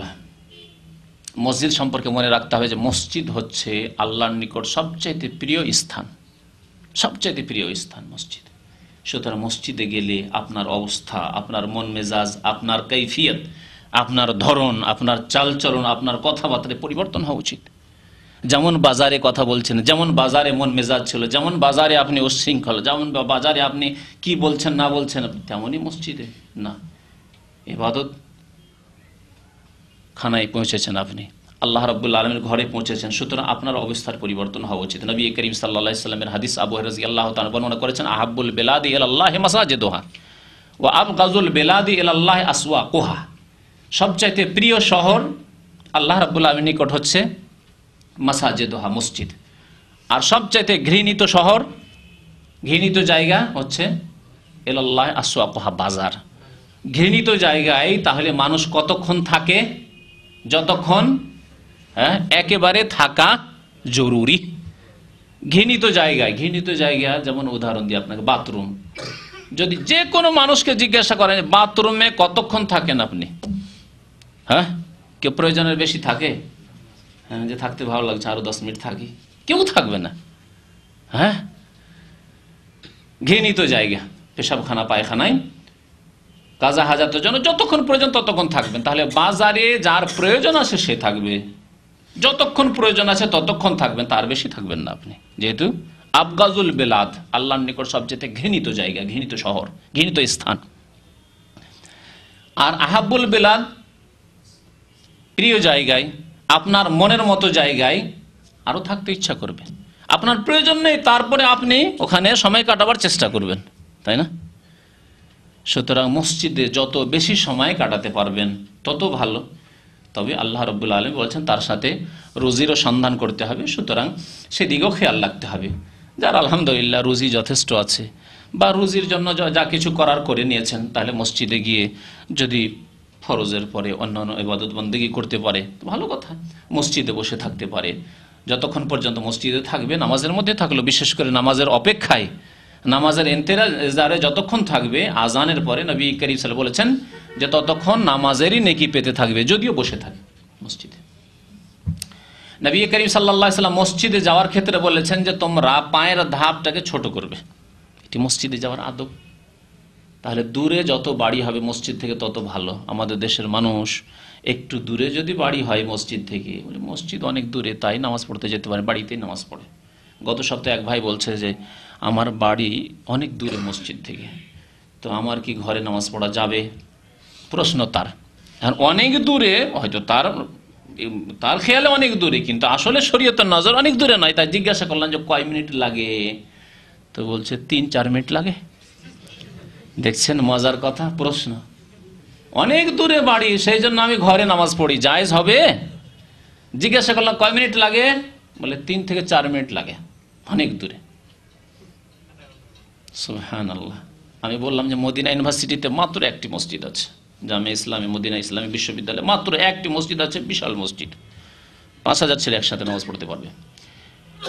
আর যতগুলি ক্যাম্পাসে বিল্ডিং আছে সমস্ত ছেলেরা নামাজ পড়তে আসে। আমাকে প্রথম 1-2 বছর থাকিছে সব লাস্টের বিল্ডিংয়ে, হেঁটে দ্রুত হেঁটে আসতাম, মানে দ্রুত যতটা জায়েজ হতে পারে, মানে একটু ভালো করে হেঁটে আসতাম, তো 8 মিনিট লাগতো। আর নর্মাল হাঁটলে 10 মিনিট থেকে 11 মিনিট লাগবে। তাহলে 10-11 মিনিট হেঁটে এসে 5 ওয়াক্ত নামাজ ছেলেরা পড়ে, যারা নামাজি তারা পড়ে। এখানে তো কোনো ওজর নেই, ইসলামী বিশ্ববিদ্যালয়, সেখানে এত বড় আলেম ওলামা, মদিনার আলেম ওলামা, সারা পৃথিবীতে সবচেয়ে বড় আলেম ওলামা। নবী করিম সাল্লাল্লাহু আলাইহি ওয়াসাল্লাম ভবিষ্যৎবাণী করেছেন। একটি হাদিসে রয়েছে, ইন্নাদ-দীনা লা ইয়ারাজু ইলাল মাদিনা কামা তারাজুল হাইয়াতু ইলা জুহুরিহা। সারা পৃথিবী থেকে কোরআন এবং হাদিসের ইলম মুছে যেতে পারে, কিন্তু মদিনা থেকে মুছে যাবে না। ধীরে ধীরে ইলম, বড় বড় ওলামা শেষ হয়ে যাবে, মারা যাবেন, বড় আলেম আর তৈরি হবে না। তারপরে দিন ইসলামের জ্ঞান ধীরে ধীরে ধীরে ধীরে সংকুচিত হয়ে সরিয়ে এসে ইন্নাদ-দীনা লা ইয়ারাজু ইলাল মাদিনা, মদিনায় এসে সীমিত হয়ে যাবে।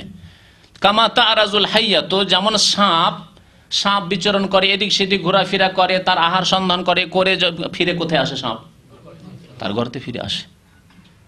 এলা জুহুরিহা, সাপের গর্তে যেমন সাপ ফিরে আসে, তেমনি সারা পৃথিবী থেকে এলম ফিরে একদিন মদিনা আসবে। মদিনায় অবশ্যই আলেম ওলামা থাকবেন। 8 মিনিট 10 মিনিট করে হেঁটে আসে মানুষ আর নামাজ পড়ে, আর আপনি বলছেন 3 মিনিট দূরে, তাই মুশকিল। অথচ নবী করিম সাল্লাল্লাহু আলাইহি ওয়াসাল্লামের সাহাবারা যখন শুনলেন এই হাদিস যে যেই ব্যক্তি যত দূরে থাকে তার তত বেশি নেকি মসজিদ আসায়, তখন সবাই ইচ্ছা করলো সাহাবারা যে আমরা বাড়ি মসজিদ নবী থেকে দূরে করি, দূরে সরিয়ে নিয়ে যায়। আর এই ক্ষেত্রে ধাপগুলিকে ছোট ছোট করলে, কারণ প্রত্যেক ধাপে একটি করে গুনাহ মাফ হবে আর প্রত্যেক ধাপে একটি করে মর্যাদা উঁচু হবে, মানে নেকি বাড়বে।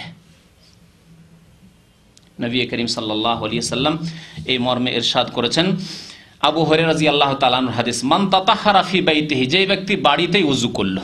তাহলে এই হাদিস দ্বারা বোঝা যায় যে বাড়ি থেকে ওযু করে যাওয়া উত্তম। নিজের বাসা থেকে, নিজের বাড়ি থেকে যদি ওযু করে যান, ওযুর অবস্থায় হেঁটে যাচ্ছেন, এটি সবচাইতে উত্তম। এবং পায়ে হেঁটে যাওয়া সাওয়ারির চাইতে উত্তম।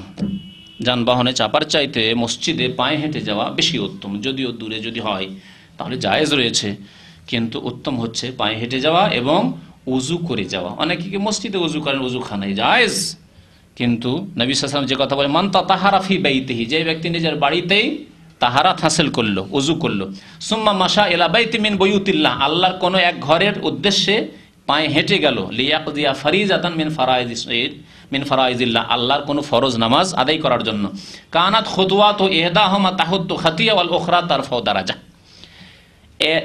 এক ধাপ যে উঠাইলো, এই এক ধাপে কি হবে, একটি গুনাহ মাফ হবে, তাহুত্তু খাতিয়া ওয়া তারফাউ দারাজা, আর একটি করে মর্যাদা উঁচু হবে, আল্লাহ রাব্বুল আলামিন সম্মান বৃদ্ধি করবেন।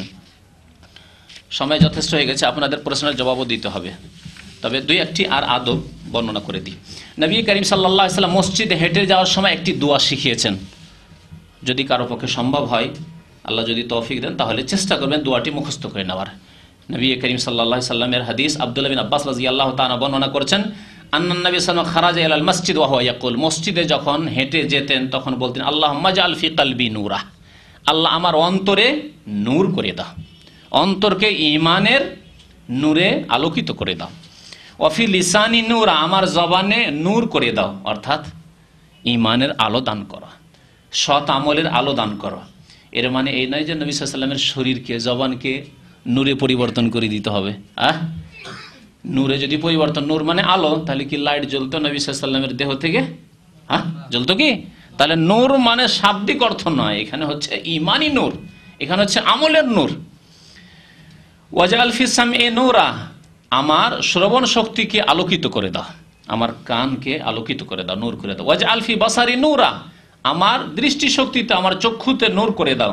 ওয়াজআল মিন খালফি নূরা, আমার পিছনে নূর করে দাও। ওয়া মিন আমামি নূরা, আমার সামনে আল্লাহ নূর করে দাও। ওয়াজআল মিন ফাওকি নূরা, আমার উপরেও নূর করে দাও। ওয়া মিন তাহতি নূরা, আর আমার নিচেও নূর করে দাও। আল্লাহুম্মা আতিনি নূরা, এবং আমাকে তুমি নূর দান করো, অর্থাৎ ঈমানের আলো দান করো, ঈমানের সম্পদ দৌলত দান করো। মুত্তাফাকুন আলাইহি, বুখারী মুসলিম শরীফের হাদিস। নবী করিম সাল্লাল্লাহু আলাইহি ওয়াসাল্লামের সুন্নাত হচ্ছে মসজিদে প্রবেশ করার সময় প্রথম ডান পা না বাম পা? ডান পা বাড়াতে হবে, আর বলতে হবে বিসমিল্লাহ, বিসমিল্লাহ, আল্লাহর নাম নিয়ে আমি প্রবেশ করছি। আর কি? ওয়াসসালাতু ওয়াসসালামু আলা রাসূলিল্লাহ, নবী সাল্লাল্লাহু আলাইহি সাল্লামের উপর সালাত এবং সালাম, দরুদ এবং সালাম পেশ করতে হবে। আর তারপরে বলতে হবে আউযু বিল্লাহিল আযীম ওয়া বিওয়াজহিল কারীম ওয়া সুলতানিহিল কাদীম মিনাশ শাইতানির রাজীম। এটি আরেকটি দোয়া, যদি মুখস্থ থাকে পড়বেন, আর না হয় মুখস্থ করার চেষ্টা করবেন। আর তারপরে বলবেন আল্লাহুম্মা ফতাহলি আবওয়াবা রাহমাতিকা, হে আল্লাহ তোমার রহমতের দরজা উন্মুক্ত করে দাও, খুলে দাও। মসজিদ আল্লাহর রহমতের জায়গা, সেজন্য ঢোকার সময় আল্লাহর রহমত কামনা করতে, মুসলিম শরীফের হাদিস। আর মসজিদ থেকে বের হওয়ার সময় ডান পা না বাম পা বের করতে হবে? বাম পা বের করতে হবে। আর সালাত এবং সালাম নবীর সাল্লাল্লাহু আলাইহি সাল্লামের প্রতি পেশ করতে হবে, বিসমিল্লাহি ওয়াসসালাতু ওয়াসসালামু আলা রাসূলিল্লাহ, বের হওয়ার সময়। আর তারপরে বলতে হবে আল্লাহুম্মা ইন্নী আসআলুকা মিন ফাদলিকা, হে আল্লাহ তোমার অনুগ্রহ আমি তোমার কাছে কামনা করি। আসআলুকা মিন ফাদলিকা, ঢোকার সময় রহমত কামনা করলেন, আর বের হওয়ার সময় ফজল। ফজল মানে হচ্ছে অনুগ্রহ। বাইরে যে আল্লাহ রাব্বুল আলামিনের রুজি রয়েছে, জীবিকা, জীবিকার ব্যবস্থা, আহারের ব্যবস্থা, রেজেক রয়েছে আল্লাহ রাব্বুল আলামিন, তাকে ফজল বলা হয়। এই জন্য কোরআনে কারীম মহান আল্লাহ ইরশাদ করেছেন জুমার দিন সম্পর্কে, বিশেষ করে ফাইজা কুদিয়াতিস সালাহ ফান্তাশিরু ফিল আরদ ওয়াবতাগু মিন ফাদলিল্লাহ। যখন জুমার নামাজ হয়ে যাবে, আজান হলে আর কাজকর্ম করবে না, আজান হলে আর দোকান খোলা রাখবে না, আজান হলে আর ব্যবসা বাণিজ্য আর ডিউটি করবে না, নামাজ পড়ো তখন। আর যখন নামাজ শেষ হয়ে, জুমার নামাজ শেষ হয়ে গেছে, ফাইজা কুদিয়াতিস সালাত ফান্তাশিরু ফিল আরদ, জমিনে তোমরা ছড়িয়ে পড়ো, যেখানে যার কাজ রয়েছে, কর্ম রয়েছে, আর ওয়াবতাগু মিন ফাদলিল্লাহ, আল্লাহর অনুগ্রহ সন্ধান করো, রিজিক সন্ধান করো। তাহলে বোঝা গেল যে বাইরে আল্লাহর ফজল রয়েছে আর মসজিদের ভিতরে আল্লাহর রহমত রয়েছে, বিশ্ব রহমতের স্থান। মসজিদের আদব হচ্ছে যে মসজিদে যখন যাবেন তখন পরিষ্কার পরিচ্ছন্ন হয়ে, সাফ সুতরা হয়ে, ভালো লেবাস পোশাক পরে, শরীরের দুর্গন্ধ, কাপড়ের দুর্গন্ধ দূর করে, যেমন উদাহরণস্বরূপ যেটি আপনার সবচেয়ে ভালো কাপড় সেই কাপড়টি পরেন। যদি আপনার সামান্য এমপির সাথেই দেখা করতে যান, তাহলে যদি ভালো কাপড় না থাকে, নতুন কাপড়, তো হয়তো সেলাই করবেন, হ্যাঁ যেতে হবে আমার এমপির সাথে অ্যাপয়েন্টমেন্ট আছে। তাহলে যদি দেশের প্রধানমন্ত্রী, রাষ্ট্রপতি তাদের সাথে সাক্ষাতের সুযোগ পান তো কি যে করবেন। হ্যাঁ, রাব্বুল আলামিন যিনি সমস্ত বাদশাদের বাদশাহ, তার দরবারে হাজির হচ্ছেন। সারা রাত যে কাপড় পরে শুয়েছিলেন, আর সেই কাপড়ে কতবার ঘাম হয়েছে, ওই কাপড় পরে ফজরে হাজির। বিছানায় যে কাপড় ছিল সেই কাপড়ই শরীরে। কখনো এটি সমীচীন নয় যে আপনি ঘুমের লেবাস পরে মসজিদে হাজির হবেন। সারাদিন ডিউটি করলেন, আর ডিউটি করে আবার শখ করে বাসার কাছে আছেন, কাপড়ের ব্যবস্থা আছে, তারপর ওই কাপড়েই কতবার ঘেমেছেন, আর কতবার ঘাম শুকিয়েছে, আর কত যে গন্ধ, আর কত যে ধুলো মাটি লেগে আছে, সেই কাপড়ে মসজিদে ঢুকে বলে নামাজ পড়ছেন, মোটেই উচিত নয় একজন মুমিন বান্দার জন্য। তবে কেউ সাইটে আছেন, ডিউটিতে আছেন, এই অজুহাত চলবে না যে কাপড় খারাপ হয়ে আছে। আজকালকার বেনামাজিদের কাপড়ই খারাপ থাকে, এত মহিলাদেরও কাপড় খারাপ হয় না। মহিলাদের কাপড় মাসে 5 দিন 7 দিনই খারাপ হয়, তারপর এত বেশি খারাপ হয় না, ঠিক না? কিন্তু বেনামাজিদের কাপড় সবসময় খারাপ থাকে। ওদের জিজ্ঞাসা করলে কাপড় খারাপ, কাপড় খারাপ থাকে। বেনামাজি কুটুম আত্মীয় যদি চলে আসে নামাজিদের বাড়িতে, নামাজি যদি সত্যি নামাজের মতো নামাজি হয় তাহলে নামাজ পড়তে বলবে। আবার নামাজি 2 রকম আছে, কিছু নামাজি আছে চোখ বন্ধ করে নিজে শুধু নামাজ পড়ে, নিজের ছেলেদেরকেও নামাজ পড়তে বলবে না। যারা বেনামাজি বেনামাজি, যারা নামাজি নামাজি, ও কাউকে কিছু বলতে যাবে না। তাহলে কুটুম আত্মীয় এসেছে বেনামাজি, আর কিছু বলবে, জানে যে বেনামাজি, সুতরাং ওকে পানিও দেবে না, ওকে বলবেও না নামাজ পড়তে, কিছু বলবে না, ওকে জাগাবো না ফজরে। এক রকমের বেনামাজি, এরা ডুবে মরবে, এরা ডুবে মরবে আল্লাহর আযাবে। নবী করিম সাল্লাল্লাহু আলাইহি ওয়াসাল্লাম এর উদাহরণ কি দিয়েছেন? ওই পানি জাহাজ, 2 তালা জাহাজ, যে জাহাজের নিচু তালায় ফুটা করছে, ছিদ্র করছে এক শ্রেণীর লোকেরা, আর ওপর তালায় বাবুরা বসে আছে। বলছে অসুবিধা নেই, তোমরা ফুটা করলে কেউ, তোমরা ডুবে মরবে, তোমরা নিচে আছো, আমরা তো উপরে আছি। কত বেকুফের বেকুফ কি বলছে যে আমরা 2 তালায় আছি, আমাদের কি হবে, তোমরা ছিদ্র করছো, তোমরা মরো ডুবে, আমরা উপরে আছি। ঠিকই ওই রকম এই রকম নামাজি যারা নিজেরা চোখ বন্ধ করে নামাজ পড়ে, তার ছেলেরা নামাজ পড়ে না, তার মেয়েরা পর্দা করে না, খোঁজ খবর নেই কে নামাজ পড়ে না, আত্মীয় স্বজন এসছে, কুটুম এসছে, বাড়িতে মেহমান এসছে, খুব যত্ন করে খাওয়াচ্ছে, কিন্তু ফজরে জাগালো না, না উঠায়ও না, মেহমান কিছু বলতে হবে না, সব ডুবে মরবে, এরা ধ্বংস হবে। হালাকু হালাকু জামিয়া, নবী কারীম সাল্লাল্লাহু আলাইহি ওয়াসাল্লাম বলেছেন সবাই ধ্বংস হবে এরা। আরেক শ্রেণীর নামাজি হচ্ছে কারা, তাদের কথা বলেছেন যখন ছিদ্র করা শুরু করলো নিচে তলায়, তখন 2 তালা থেকে দৌড় দিয়ে আসলো, দিয়ে তাদের হাত ধরে নিল, পা ধরল, ভাই ছিদ্র করবে না, কারণ তোমরাও ডুববে আমরাও ডুববো, তোমরাও ধ্বংস হবে আমরাও ধ্বংস হব, না ছিদ্র করতে দেবো, যেইভাবে হোক না কেন। জবরদস্তি করে হয়তো বাধা দেবে, আর যদি না পারে তো রিকোয়েস্ট করে, অনুরোধ করেও কোন রকম করে তাদেরকে এই অন্যায় কাজ থেকে, এই জাহাজ স্টিমার ছিদ্র করা থেকে বিরত রাখবে। অর্থাৎ বেনামাজিদেরকে নামাজ পড়ে, বাড়িতে বেনামাজি আসছে নামাজ পড়াবে, আমার বাড়ি যে কদিন থাকবে নামাজ পড়তে হবে। ভাই আপনি মেহমান, ভালো কথা, আপনার শ্রদ্ধা করি, কিন্তু আপনাকে নামাজ পড়তে হবে, না হলে বেনামাজি মেহমান আমার বাড়িতে জায়গা নেই, স্পষ্ট বলতে শিখতে হবে। মান রাআ মিনকুম মুনকারান ফালিয়ুগাইয়িরহু বিয়াদিহি, যদি অন্যায় কাজ দেখেন হাত দিয়ে বল প্রয়োগ করে বাধা দিতে হবে। আপনি কথার বল প্রয়োগ করতে পারেন না, যে কেমন মানুষ আপনি, মুসলমান নামাজ পড়ে, আমার বাড়িতে নামাজ পড়তে হবে, হয় নামাজ পড়বে আর না হলে টান দেবে। কেন এইরকম ফাসিককে আপনি খাওয়াবেন বসিয়ে বসিয়ে? ফালিয়ুগাইয়িরহু বিয়াদিহি, না হলে কমপক্ষে জবান খরচ করতে হবে, কথা বলতে হবে। তাও করতে না পারেন যদি, তাহলে অন্তর থেকে ঘৃণা করতে হবে। যাকে আপনি বসিয়ে বসিয়ে জামাইয়ের মতো করে খাওয়াচ্ছেন, তো ঘৃণা করছেন অন্তর থেকে? তো নামাজি ওই শ্রেণী নামাজি হইতে হবে, নিজেও নামাজি আর অন্যদেরকেও নামাজি করতে হবে। তো যাই হোক, বলছিলাম যে কাপড় পরিষ্কার রাখতে হবে, নিজের ভালো আকার আকৃতি নিয়ে যেতে হবে, শরীর পরিষ্কার করে যেতে হবে। এই মর্মে মহান আল্লাহ রাব্বুল আলামিন কোরআনে কারিমে একটি ইরশাদ করেছেন, ইয়া বানি আদম খুযু যিনাতাকুম ইনদা কুল্লি মসজিদ, হে আদম সন্তান, তোমরা তোমাদের সাজে সজ্জিত হও, তোমাদের জিনত গ্রহণ করো। অলংকার, সাজ, আল্লাহ জিনত বলেছেন ভালো লেবাস, পোশাক, সাফ সুতরা পরিষ্কার পরিচ্ছন্নতাকে, গোসল করে নেওয়াকে, নিজের শরীরে দুর্গন্ধ থাকলে, কাপড়ে দুর্গন্ধ থাকলে তা দূর করে নেওয়াকে, খুযু যিনাতাকুম, তোমাদের জিনাত গ্রহণ করো, তোমাদের সাজ গ্রহণ করো, ইনদা কুল্লি মসজিদ, প্রত্যেক মসজিদে যাওয়ার সময়।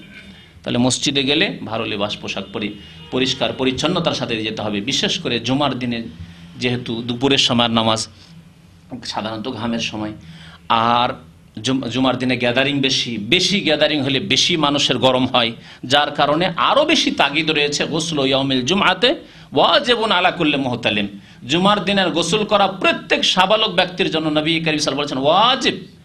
এই ওয়াজিব শব্দ থেকে অনেক ওলামারা বলেছেন জুমার দিনের গোসল ওয়াজিব, তবে অধিকাংশ ওলামারা বলেছেন ওয়াজিবুন মানে মুতাআক্কিদুন, বড় তাকিদ রয়েছে। সুতরাং এই গোসল হচ্ছে সুন্নাতে মুআক্কাদা, সুন্নাতে মুআক্কাদা। সুতরাং জুমার দিনে অবশ্যই গোসল করতে হবে। অন্যান্য সময়ে যদি শরীরে যদি ময়লা মাটি থাকে, আবর্জনা থাকে, দুর্গন্ধ থাকে, তাহলে দূর করে যেতে হবে, যাতে করে মুসলিম ভাইকে কষ্ট না হয়। তার চাইতে বড় কথা যে আল্লাহর অসংখ্য রহমতের ফেরেশতারা মসজিদে আছেন, তাদের কষ্ট না হয়। নবী করিম সাল্লাল্লাহু আলাইহি ওয়াসাল্লাম বলেছেন, তোমরা দুর্গন্ধ নিয়ে মসজিদে গেলে ফাইনাল মালাইকাতা তাতাআজ্জা মিম্মা ইয়াতাআজ্জা মিনহু বানু আদম, আদম সন্তানকে যেসব দুর্গন্ধতে কষ্ট হয়, সেসব দুর্গন্ধতে ফেরেশতাদেরকেও কষ্ট হয়। আল্লাহ রাব্বুল আলামিন আমাদেরকে যেন নেক আমলের তৌফিক দান করেন, আল্লাহ যেন আমাদের গুনাহ খাতা মাফ করে দেন, আমাদেরকে সৎ আমলের যেন তৌফিক দান করেন। যেমন বলেছি যে আপনাদের প্রশ্নের আজকে উত্তর দেব ইনশাআল্লাহ। যদি আপনাদের প্রশ্ন থাকে তো প্রশ্ন পেশ করবেন।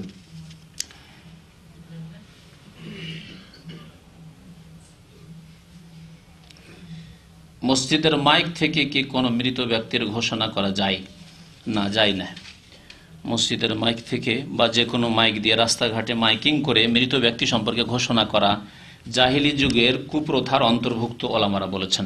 নবী করিম সাল্লাল্লাহু আলাইহি সাল্লাম তা নিষেধ করেছেন। জাহিলি যুগে কোনো মানুষ মারা গেলে, নারী হোক আর পুরুষ হোক, উঁচু জায়গায় দাঁড়ায়, তখন তার মাইকের ব্যবস্থা ছিল না, সেই জন্য গ্রামের এক কিনারায় দাঁড়াইতো, না হয় কোনো উঁচু জায়গায় দাঁড়াতো। গ্রাম অঞ্চলে দেখেছেন মাইক তো ছিল না, একখালে মিনারা তৈরি করে থাকে আজান দেওয়ার জন্য। কেন? উঁচু জায়গা থেকে যদি আজান দেওয়া হয় তাহলে দূর পর্যন্ত আওয়াজ পৌঁছিবে। তো জাহিলি যুগের লোকেরা কোনো মানুষ মারা গেলে, কাফেররা, মুশরিকরা মক্কার, তারা উঁচু জায়গায় দাঁড়াইতো আর চিৎকার করে বলতো, পাহাড়ে উঠে যেত আর বলতো যে হে অমুক ব্যক্তি মারা গেছে, অমুক সম্ভ্রান্ত ব্যক্তি মারা গেছে ইত্যাদি করে চিল্লাতো, তারা চিৎকার করে আওয়াজ করত। সুতরাং নবী করিম সাল্লাল্লাহু আলাইহি ওয়াসাল্লাম ওই জাহিলি যুগের কাফেরদের, মুশরিকদের কুপ্রথার বিরোধিতা করতে বলেছেন, নিষেধ করেছেন। তবে জানাজায় হাজির হওয়ার জন্য, জানাবার জন্য বাড়িতে বাড়িতে খবর দেওয়া, আজকাল মোবাইল হয়েছে, মোবাইলের মাধ্যমে মেসেজ পাঠিয়ে দেন আপনি, এগুলি। কারণ এতে ঘোষণা না, আম ঘোষণা হলো না, আমভাবে ঘোষণা করা, পাইকারি হারে এরকম ঘোষণা করা ওই জাহিলি যুগের ওই কাজের অন্তর্ভুক্ত। সুতরাং ওলামারা বলেছেন এইভাবে জায়েজ নয়।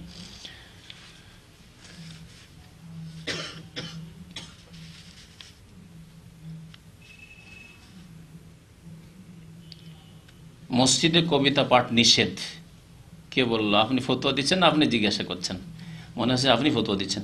সেক্ষেত্রে হামদনাথ ইত্যাদি উচ্চস্বরে পাঠ কেমন? মসজিদে কবিতা পাঠ নিষেধ নয়, যদি ইসলামিক কবিতা হয়, যাতে কোনো মিউজিক থাকবে না। কেন? মিউজিক সর্ব অবস্থায় হারাম। মিউজিকের ইসলামিক আর গায়ের ইসলামী নেই। আজকাল সব কিছুতে ইসলামী লাগবে, ইসলামিক গণতন্ত্র, তো ইসলামিক ব্যাংক, তো ইসলামিক ইন্স্যুরেন্স, ইসলামিক সুদ, ইসলামিক কি বলে ইন্টারেস্ট, ইসলামিক আরও কি যে হবে ইসলামিক আল্লাহ জানে। তো কথা হচ্ছে যে এই এত ইসলামিক বাড়াইতে গিয়ে বড় মুশকিল করে ফেলেছে।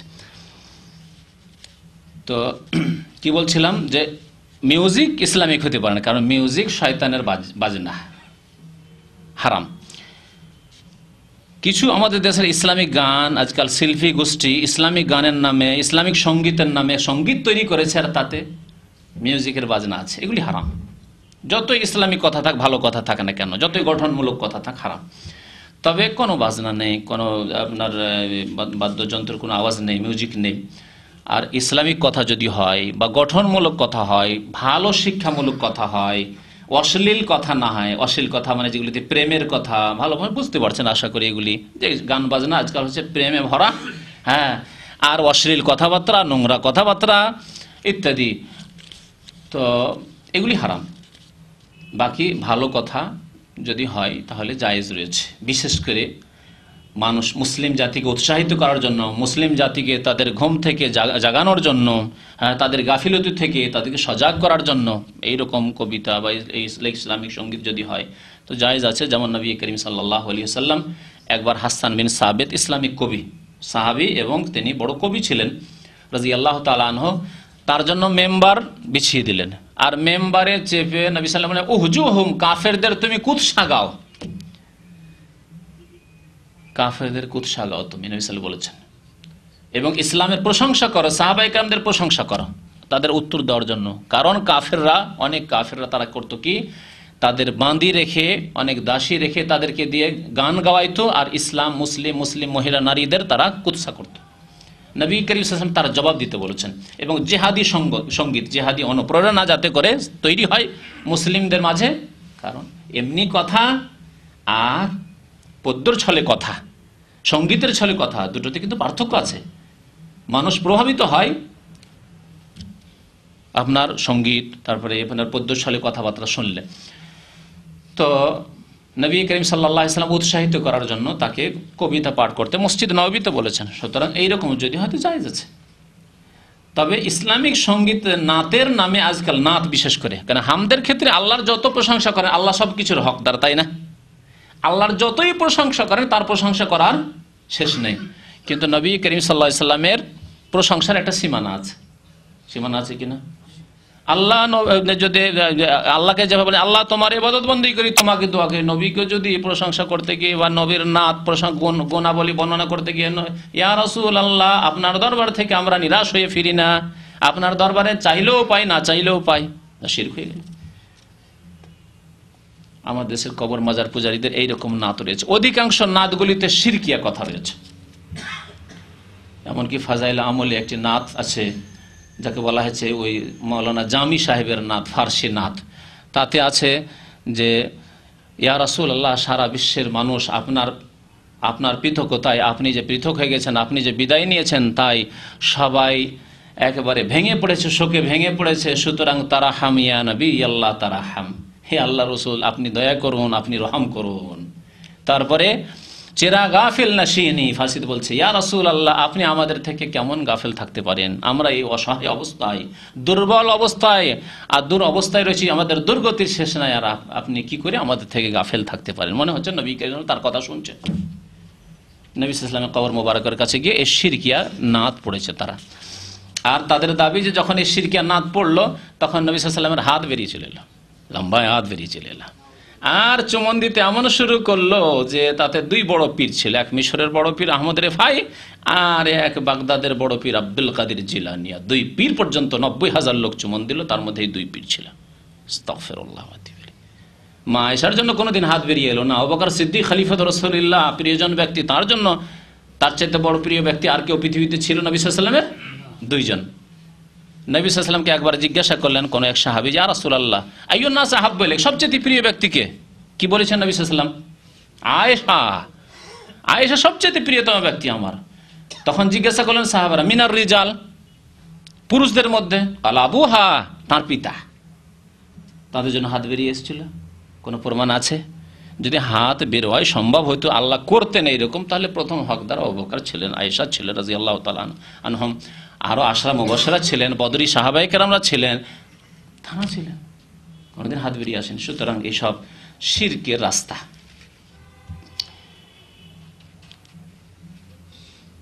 উচ্চস্বরে কথা বলা নিষেধ, মানে দুনিয়ার কথা বলা নিষেধ। এক ভাই জিজ্ঞাসা, তাহলে ধর্মীয় আলোচনা উচ্চস্বরে করা কেমন? ধর্মীয় আলোচনা করা জায়েজ রয়েছে। নবী করিম সাল্লাল্লাহু আলাইহি ওয়াসাল্লাম সারা জীবন মসজিদ নববীতে ইসলামের আলোচনা করেছেন, দরস দিয়েছেন, খুতবা দিয়েছেন, সবকিছু করেছেন। বরং নবী সাল্লাল্লাহু আলাইহি ওয়াসাল্লাম যখন মসজিদ নববীতে খুতবা দিতেন তখন ইশতাদ্দা গাদাবহু ওয়া আলা সাউতুহু, হাদিস আছে, নবী সাল্লাল্লাহু আলাইহি ওয়াসাল্লাম বড় উচ্চস্বরে বক্তব্য, অত্যন্ত রাগান্বিত যেন মনে হচ্ছে, রাগান্বিত হয়ে বক্তব্য করবে। আর আলা সাওতুহু, তার আওয়াজ খুব উঁচু হয়ে যেত। হাত্তা কান্নাহু মুনজিরু জাইশ, মনে হতো তার বক্তব্য থেকে যে মনে হচ্ছে যুদ্ধের মাঠে রণক্ষেত্রে তিনি সেনাবাহিনীকে তিনি সতর্ক করছেন, তোমাদের আক্রমণ হতে যাচ্ছে, এইরকম করে বক্তব্য করতেন।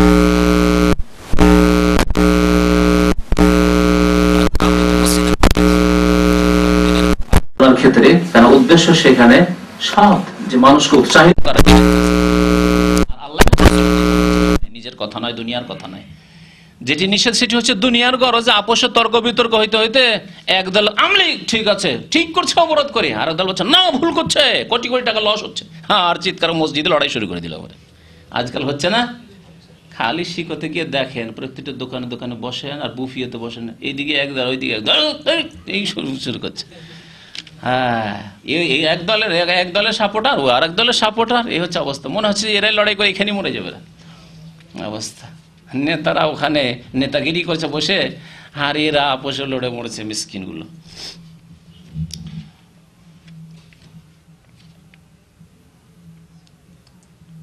খুতবার সময় 2 রাকাত পড়ার ব্যাপারে বলা হয় সেটা বিবাহের খুতবা ছিল। কত রকম কথা যে বলা হয় নবীর হাদিসকে অমান্য করার জন্য, শুধু বিবাহের খুতবা নয়। আরো মজার কথা শোনাচ্ছি, আছে ওই হাদিসে যে বিবাহের খুতবা ছিল, আছে যে দাখালা ইয়াউমাল জুমা, জুমার দিন একটি লোক দাখিল হলো, তার মানে জুমার দিন বিবাহের খুতবায় দাখিল হলো, মসজিদে নববীতে জুমার দিন দাখিল হলো। কোথা থেকে বিবাহের খুতবা পেলেন? আরো মজার কথা, আরো কিছু অতিরিক্ত তাদের তাবিল, হাদিস বিক্রি করা, হাদিসকে বিকৃত করে তাদের নিজের গরজে চলার একটা আরো উদাহরণ দেখাচ্ছে। তারা বলছে যে নবী সাল্লাল্লাহু আলাইহি ওয়াসাল্লাম ওই লোকটিকে দেখে অত্যন্ত গরিব, কাপড় চোপড় নেই, ছিঁড়া ফাটা কাপড় পরে এসছে, যদি চুপচাপ বসে যায় তো লোকজন দেখতে পাবে না। তাই নবী সাল্লাল্লাহু আলাইহি ওয়াসাল্লাম বলেন যে তুমি দাঁড়াও, কুম ফাসাল্লি রাকাতাইন। আর যখন কুম বলেন তো সবাই তার দিকে তাকাবে। এখন যদি একজন লোক করতে বলে এই দাঁড়ান আপনি, তাহলে সবাই তাকাতে লাগবেন তার দিকে, আমার দিকে তাকাবেন না কিন্তু, ঠিক না? তাদের যুক্তি দেখছেন। যখন দাঁড়াতে বলেন নবী সাল্লাল্লাহু আলাইহি ওয়াসাল্লাম, যাতে করে সবাই দেখলো আরে এত গরিব মানুষ, মুখ শুকিয়ে আছে, কতদিন থেকে যে খায়নি, আর একটা কাপড় নেই শরীরে, একটা কাপড় দিয়ে কোনো রকম উপর থেকে নিচে পর্যন্ত কোনো রকম ঢেকে জড়িয়ে আছে। তখন সবাই নামাজের বা জুমার পরে দান করা শুরু করলো। কোথা থেকে পেলেন এগুলো কথা? আছে হাদিসে। স্বপ্নের মাধ্যমে ধর্ম, এই স্বপ্নের ধর্ম, ওদের কাছে আবার স্বপ্নের ধর্ম আছে, কিন্তু স্বপ্নের মাধ্যমে অনেক এলেম হাসিল করে তারা। আর আরেকটি তাবিল হচ্ছে যে নবী করিম সাল্লাল্লাহু আলাইহি ওয়াসাল্লাম তখন খুতবা বন্ধ করে দিলেন। যতক্ষণ ওই একটি লোক নামাজ পড়তে থাকলো ততক্ষণ নবী সাল্লাল্লাহু আলাইহি ওয়াসাল্লাম খুতবা স্টপ করে দিলেন। কি বিকৃতি দেখছেন! তাই লোক আসতেই থাকবে আর খুতবা বন্ধ করে খতিব বসে থাকবেন নাকি? কি বিকৃতি! নবী সাল্লাল্লাহু আলাইহি ওয়াসাল্লামের হাদিসের উপর আমল না করার জন্য জলদি জলদি হাঁটা এমনি নিষেধ করেছেন। হ্যাঁ, নামাজ শুরু হওয়ার আগেই তো নিষেধ করা হয়েছে। হ্যাঁ, মসজিদের উদ্দেশ্যে যখন যাবেন তখন মসজিদের উদ্দেশ্যে, তবে নিজের কাজে মসজিদের দিক দিয়ে আপনি যাচ্ছেন বাজার করতে, তাহলে জোরে হাঁটেন, অসুবিধা নেই। কিন্তু মসজিদের উদ্দেশ্যে যখনই যাবেন, হ্যাঁ, ওয়ালাইকুমুস সাকিনা, তোমরা ধীর স্থিরতার সাথে আসবে। ফামা আদরাকতুম ফাসাল্লু, যতটা পেলে নামাজ, না হলে বাকিটা পরে পড়ো। জুমার দিন ফরজ নামাজের আগে এবং পরে কয় রাকাত নামাজ পড়লে পরে পরিপূর্ণভাবে জুমার নামাজ আদায় হবে? জুমার নামাজ আদায় হবে 2 রাকাত নামাজ পড়ে। জুমার নামাজের জন্য আরো কিছু আদায় করে জুমার নামাজ হবে না। জুমার নামাজ আল্লাহ 2 রাকাত ফরজ করেছেন, এটি হচ্ছে ফরজ। যে এই 2 রাকাত পড়লো না, সেই ব্যক্তি 3টি জুমা যদি না পড়ে তা আল্লাহ তার অন্তরে দিলে কি লাগিয়ে দেবেন বলেছেন? মোহর মেরে দেবেন, কোনো ভালো কথা আর ঢুকবে না। সেই লোকের হেদায়েত পাওয়ার আর আশা নেই। যার 3টি জুমা ছুটে গেছে, ছেড়ে দিয়েছে, তাহা ওনান অবহেলা করে, ওজরে নয়, মুসাফির ছিল, অসুস্থ ছিল, এরা হচ্ছে ওজরের। কিন্তু যে ব্যক্তি অবহেলা করে, অলসতা করে ঘুমিয়ে থেকে গেছে, অনেক লোকের কথা শুনি নাকি জুমার দিনে ঘুমিয়ে থেকে যায়, ঘুম ভাঙে না তাদের, ঘুম ভাঙে না, জুমার পরে ঘুম ভাঙে। তো এইরকম যাদের অবহেলা করে জুমার নামাজ ছুটে গেছে, 3টি নামাজ, তাবা আল্লাহ আলা কালবিহি, তাদের অন্তরে আল্লাহ মোহর মেরে দেবেন। ফালা ইয়াদখুল ফি খায়র, কোনো কল্যাণের কথা, ভালো কথা, নামাজের কথা, দিন ধর্মের কথা আর ঢুকবে না। 2 রাকাত নামাজ আল্লাহ ফরজ করেছেন, আর বাকি নামাজগুলি সুন্নত। আর এই সুন্নতের ক্ষেত্রে প্রথম তাহিয়াতুল মসজিদ, যা প্রমাণিত সুন্নত, 2 রাকাত নামাজ। তারপরে এর বেশি যদি পড়েন তাহলে তা হচ্ছে নফল। এই ক্ষেত্রে নবী সাল্লাল্লাহু আলাইহি ওয়াসাল্লাম একটি হাদিস রয়েছে যে মসজিদে একজন লোক আসলো জুমার দিনে, ফাসাল্লা মা কুদ্দিরা লাহু, যতটা সম্ভব হলো সে নামাজ পড়লো। তাহলে যতটা সম্ভব, অতিরিক্ত যদি আপনি পড়তে চান 2 রাকাত 4 রাকাত 6 রাকাত পড়েন। এই ক্ষেত্রে ওলামারা বলেছেন যে জুমার নামাজে গিয়ে 2 রাকাত নামাজ তো সুন্নাতে মুআক্কাদা আপনি পড়লেন তাহিয়াতুল মসজিদ, তারপরে কোনটি উত্তম, কোরআন তেলাওয়াত করা উত্তম না নামাজ পড়া উত্তম? এই নিয়ে ওলামারা 2 রকমের মত পেশ করেছেন। কেউ বলেছেন নামাজ পড়া, নফল নামাজ পড়া উত্তম, কেউ বলছেন না কোরআন তেলাওয়াত করা উত্তম। আর তৃতীয় মত হচ্ছে যে নামাজ পড়েন আর লম্বা করে, আর ওতে যদি তেলাওয়াত করেন তাহলে দুটোই হলো, নামাজও পড়া হলো, নফল নামাজও পড়া হলো, আর তার সাথে লম্বা লম্বা করে সূরাগুলি তেলাওয়াত করা হলো যদি কোরআন মুখস্থ থাকে, তাহলে এটি সবচাইতে উত্তম। তাহলে নফল নামাজ, তাহলে নফল নামাজ কিন্তু সংখ্যায় আসবে না। যেমন আমাদের দেশের মানুষের কিন্তু এরকম অভ্যাস রয়েছে যে নফল মানে কয় রাকাত, নফল মানে আবার কয় রাকাত হয় কি, নফল মানে অতিরিক্ত। হ্যাঁ, ওভার টাইম যেমন আছে, কেউ যদি ওভার টাইম কয় ঘন্টা, বাধ্যতামূলক নাকি? আপনি 6 ঘন্টা করবেন 6 ঘন্টার মেহনত পাবেন, 5 ঘন্টা করলে 5 ঘন্টার মেহনত পাবেন, 4 ঘন্টা করলে 4 ঘন্টার মেহনত পাবেন, 3 ঘন্টা 2 ঘন্টা 1 ঘন্টা কোনোদিন করলেন না, চলে এলেন। তাই নফলের কোনো নির্ধারিত পরিমাণ নেই। আর জুমার ফরজ নামাজের পরে মসজিদে নবী করিম সাল্লাল্লাহু আলাইহি ওয়াসাল্লাম 4 রাকাত পড়তেন। তাহলে মসজিদে কেউ যদি পড়ে তাহলে 4 পড়বে। আর নবী সাল্লাল্লাহু আলাইহি ওয়াসাল্লাম বাড়িতে এসে পড়লে 2 পড়তেন। বাড়িতে এসে পড়লে দুটোই জায়েজ আছে। যদি 1 সালামে পড়েন তবু অসুবিধা নেই, 2 সালামে পড়েন তবু অসুবিধা নেই। মসজিদ থেকে ফিরে আসে বাড়িতে নবী সাল্লাল্লাহু আলাইহি ওয়াসাল্লাম, বা কখনো হয়তো মসজিদে পড়তেন না, বাড়িতে এসে পড়তেন 2 রাকাত পড়তেন। এখান থেকে ওলামারা বলেছেন যে সুন্নত নামাজ বাড়িতে পড়লে মসজিদের চাইতে দ্বিগুণ সওয়াব পাওয়া যায়। কোনখান থেকে নিয়েছেন তারা? যে নবী করিম সাল্লাল্লাহু আলাইহি ওয়াসাল্লাম ওই জুমার নামাজের পরের নামাজটা মসজিদে পড়লে 4 পড়তেন, আবার বাড়িতে পড়লে 2 পড়তেন। তাই 2 আর 4 সমান। 4 রাকাত মসজিদে পড়া লোকজনকে দেখিয়ে সুন্নত নামাজ, আর বাড়িতে গোপনে সুন্নত নামাজ 2 রাকাত পড়া সমান নাকি? আল্লাহু আ'লাম। জিনদের বাসস্থান কোথায়, তাদের খাদ্য কি, এবং আমাদের মতো তাদের কি রাজা বাদশাহ আছে কিনা, তাদের অস্তিত্ব সম্পর্কে বলেন। এই সব প্রশ্নের উত্তর জেনে আপনার দিনের কতটুকু উন্নতি হবে, আপনার ঈমানের আমলের কতটুকু উন্নতি হবে? যদি আপনাকে জিজ্ঞেস করি তো বলতে পারবেন না, নিশ্চয়ই কোনো লাভ নেই আপনার। তবে জিনদের সম্পর্কে আমার একটা বক্তব্য রেডি করা আছে। আমাদের এক ভাই এমনি আলোচনা করেছে জিন সম্পর্কে কিছু জানার জন্য। এটা হচ্ছে কি যে অতিরিক্ত জানা, নফল। জিনদের সম্পর্কে জ্ঞান হাসিল করা হচ্ছে নফল জ্ঞান, নফল। তার আগে হয়তো যে ব্যক্তি জিজ্ঞেস করেছেন, হয়তো যদি জিজ্ঞেস করি ভাই ইমানের পিলার কয়টি, ইসলামের পিলার কয়টি, তো হা লাদরি হয়ে যাবে, মনে কিছু কষ্ট নেবেন না। কিন্তু অনেক লোককে জিজ্ঞেস করে দেখেছি আমরা, যেখানে কোর্স করাই বিশেষ করে, তখন জিজ্ঞেস করি। এখানে তো জিজ্ঞেস হয় না মঙ্গলবার, কিন্তু শুক্রবারে যে পড়াই সেখানে কিন্তু জিজ্ঞেস করি অনেক সময়, যে বলেন আপনি।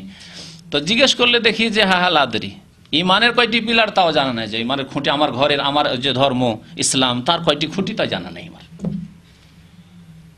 তাহলে কেমন করে পালন করবেন আপনি? খুঁটি সম্পর্কে না জানা থাকলে কেমন করে পালন হবে? সুতরাং যেগুলি জরুরি সেগুলি সম্পর্কে জ্ঞান হাসিল করেন। বাকি জিন সম্পর্কে জ্ঞান হাসিল করা নফল অতিরিক্ত কাজ। এতটুকু যথেষ্ট যে জিন আল্লাহর একটি মখলুক আছে, অস্বীকার করা ইসলাম বিরোধী কাজ। আল্লাহ কোরআনে জিনের কথা বলেছেন, সুতরাং ঈমান রাখতে হবে। যদি অস্বীকার করে সে কোরআনের আয়াতগুলির সাথে কুফরি করলো যেগুলিতে জিনের কথা আল্লাহ বলেছেন। হ্যাঁ, কেউ যদি বলে দেখি না, তো ঈমান বিল গায়বের তো আগে অঙ্গীকার করেছেন, আল্লাযীনা ইউমিনুনা বিল গায়ব, তাহলে তো মুসলিম আপনি।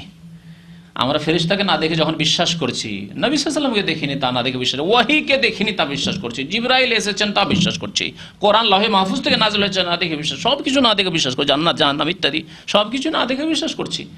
সুতরাং জিনকেও না দেখে বিশ্বাস করতে হবে। জিন আল্লাহ রাব্বুল মখলুক, মানুষের আগে সৃষ্টি হয়েছে, কোরআন দ্বারা প্রমাণিত, এবং জিনের সম্পর্কে সূরাতুল জিন একটি সূরাই রয়েছে। সুতরাং জিন সম্পর্কে বিশ্বাস রাখতে হবে যে আল্লাহর একটি মখলুক রয়েছে, এতটুকুই যথেষ্ট।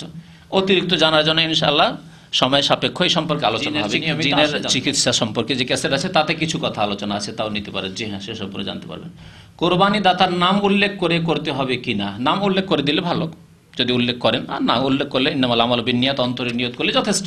কিন্তু যদি বলেন আল্লাহুম্মা তাকাব্বাল হাযা মিন আব্দুল্লাহ ও আব্দুর রহমান ও আব্দুল মালিক, যদি ভাগ থাকে, আর ভাগ না থাকে একজনের পক্ষ থেকে থাকে, তাহলে তার এবং তার পরিবারের কথা বলে দিন, আল্লাহুম্মা তাকাব্বাল হাযা মিন্নি, আমার পক্ষ থেকে, ওয়া মিন আহলি বাইতি, আমার পরিবারের পক্ষ থেকে।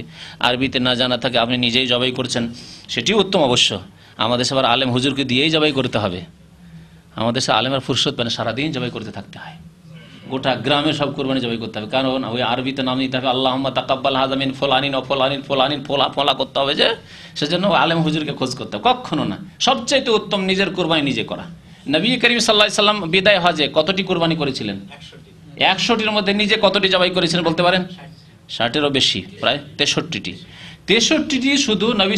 উট আমরাকে যদি বলা হয় 10টি খাসি জবাই করতে হবে, তো আমাদের অবস্থা খারাপ হয়ে যাবে, অবস্থা কেরাসিন হয়ে যাবে। আর নবী করিম সাল্লাল্লাহু আলাইহি সাল্লাম, আর মনে হয় উট কোরবানি করার মতো সাহস এখানে হয়ে যায় না। আমার তো সাহস নেই, আল্লাহ জানে পারবো কিনা। গরু জবাই করেছি কিন্তু উট জবাই করিনি। উট জবাইয়ের তরিকা আছে, দাঁড় করি, কিন্তু দাঁড় করে নাহার করতে হবে, তো উট জবাই করা না জানা থাকলেও মুশকিল। নবী করিম সাল্লাল্লাহু আলাইহি সাল্লাম 63টি উট একদিনে কিছুক্ষণের মধ্যে জবাই করেছেন।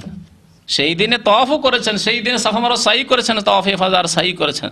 63টি উট একই দিনে, 11, 12, 13কে ওই জায়েজ দিনগুলিতে নয়, উত্তম দিনে 10 তারিখে, 10 জিলহজে। আর বাকি কতটি বাঁচে 100টার মধ্যে? 37টা না?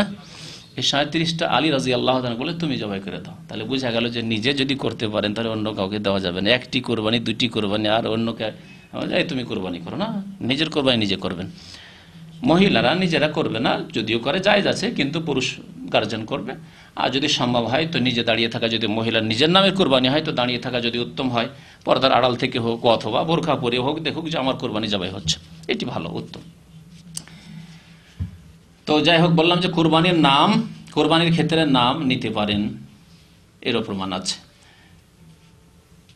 মৃত ব্যক্তির নামে কোরবানি দেওয়া জায়েজ আছে কিনা? যে মৃত ব্যক্তির নামে কোরবানি সম্পর্কে ওলামাদের বিভিন্ন মত থাকলে সঠিক মত হচ্ছে যে কোরবানি করা জায়েজ, তবে সেটি হচ্ছে সাদাকা। সুতরাং সেই গোস্ত ফকির মিসকিনকে দান করে দিতে হবে।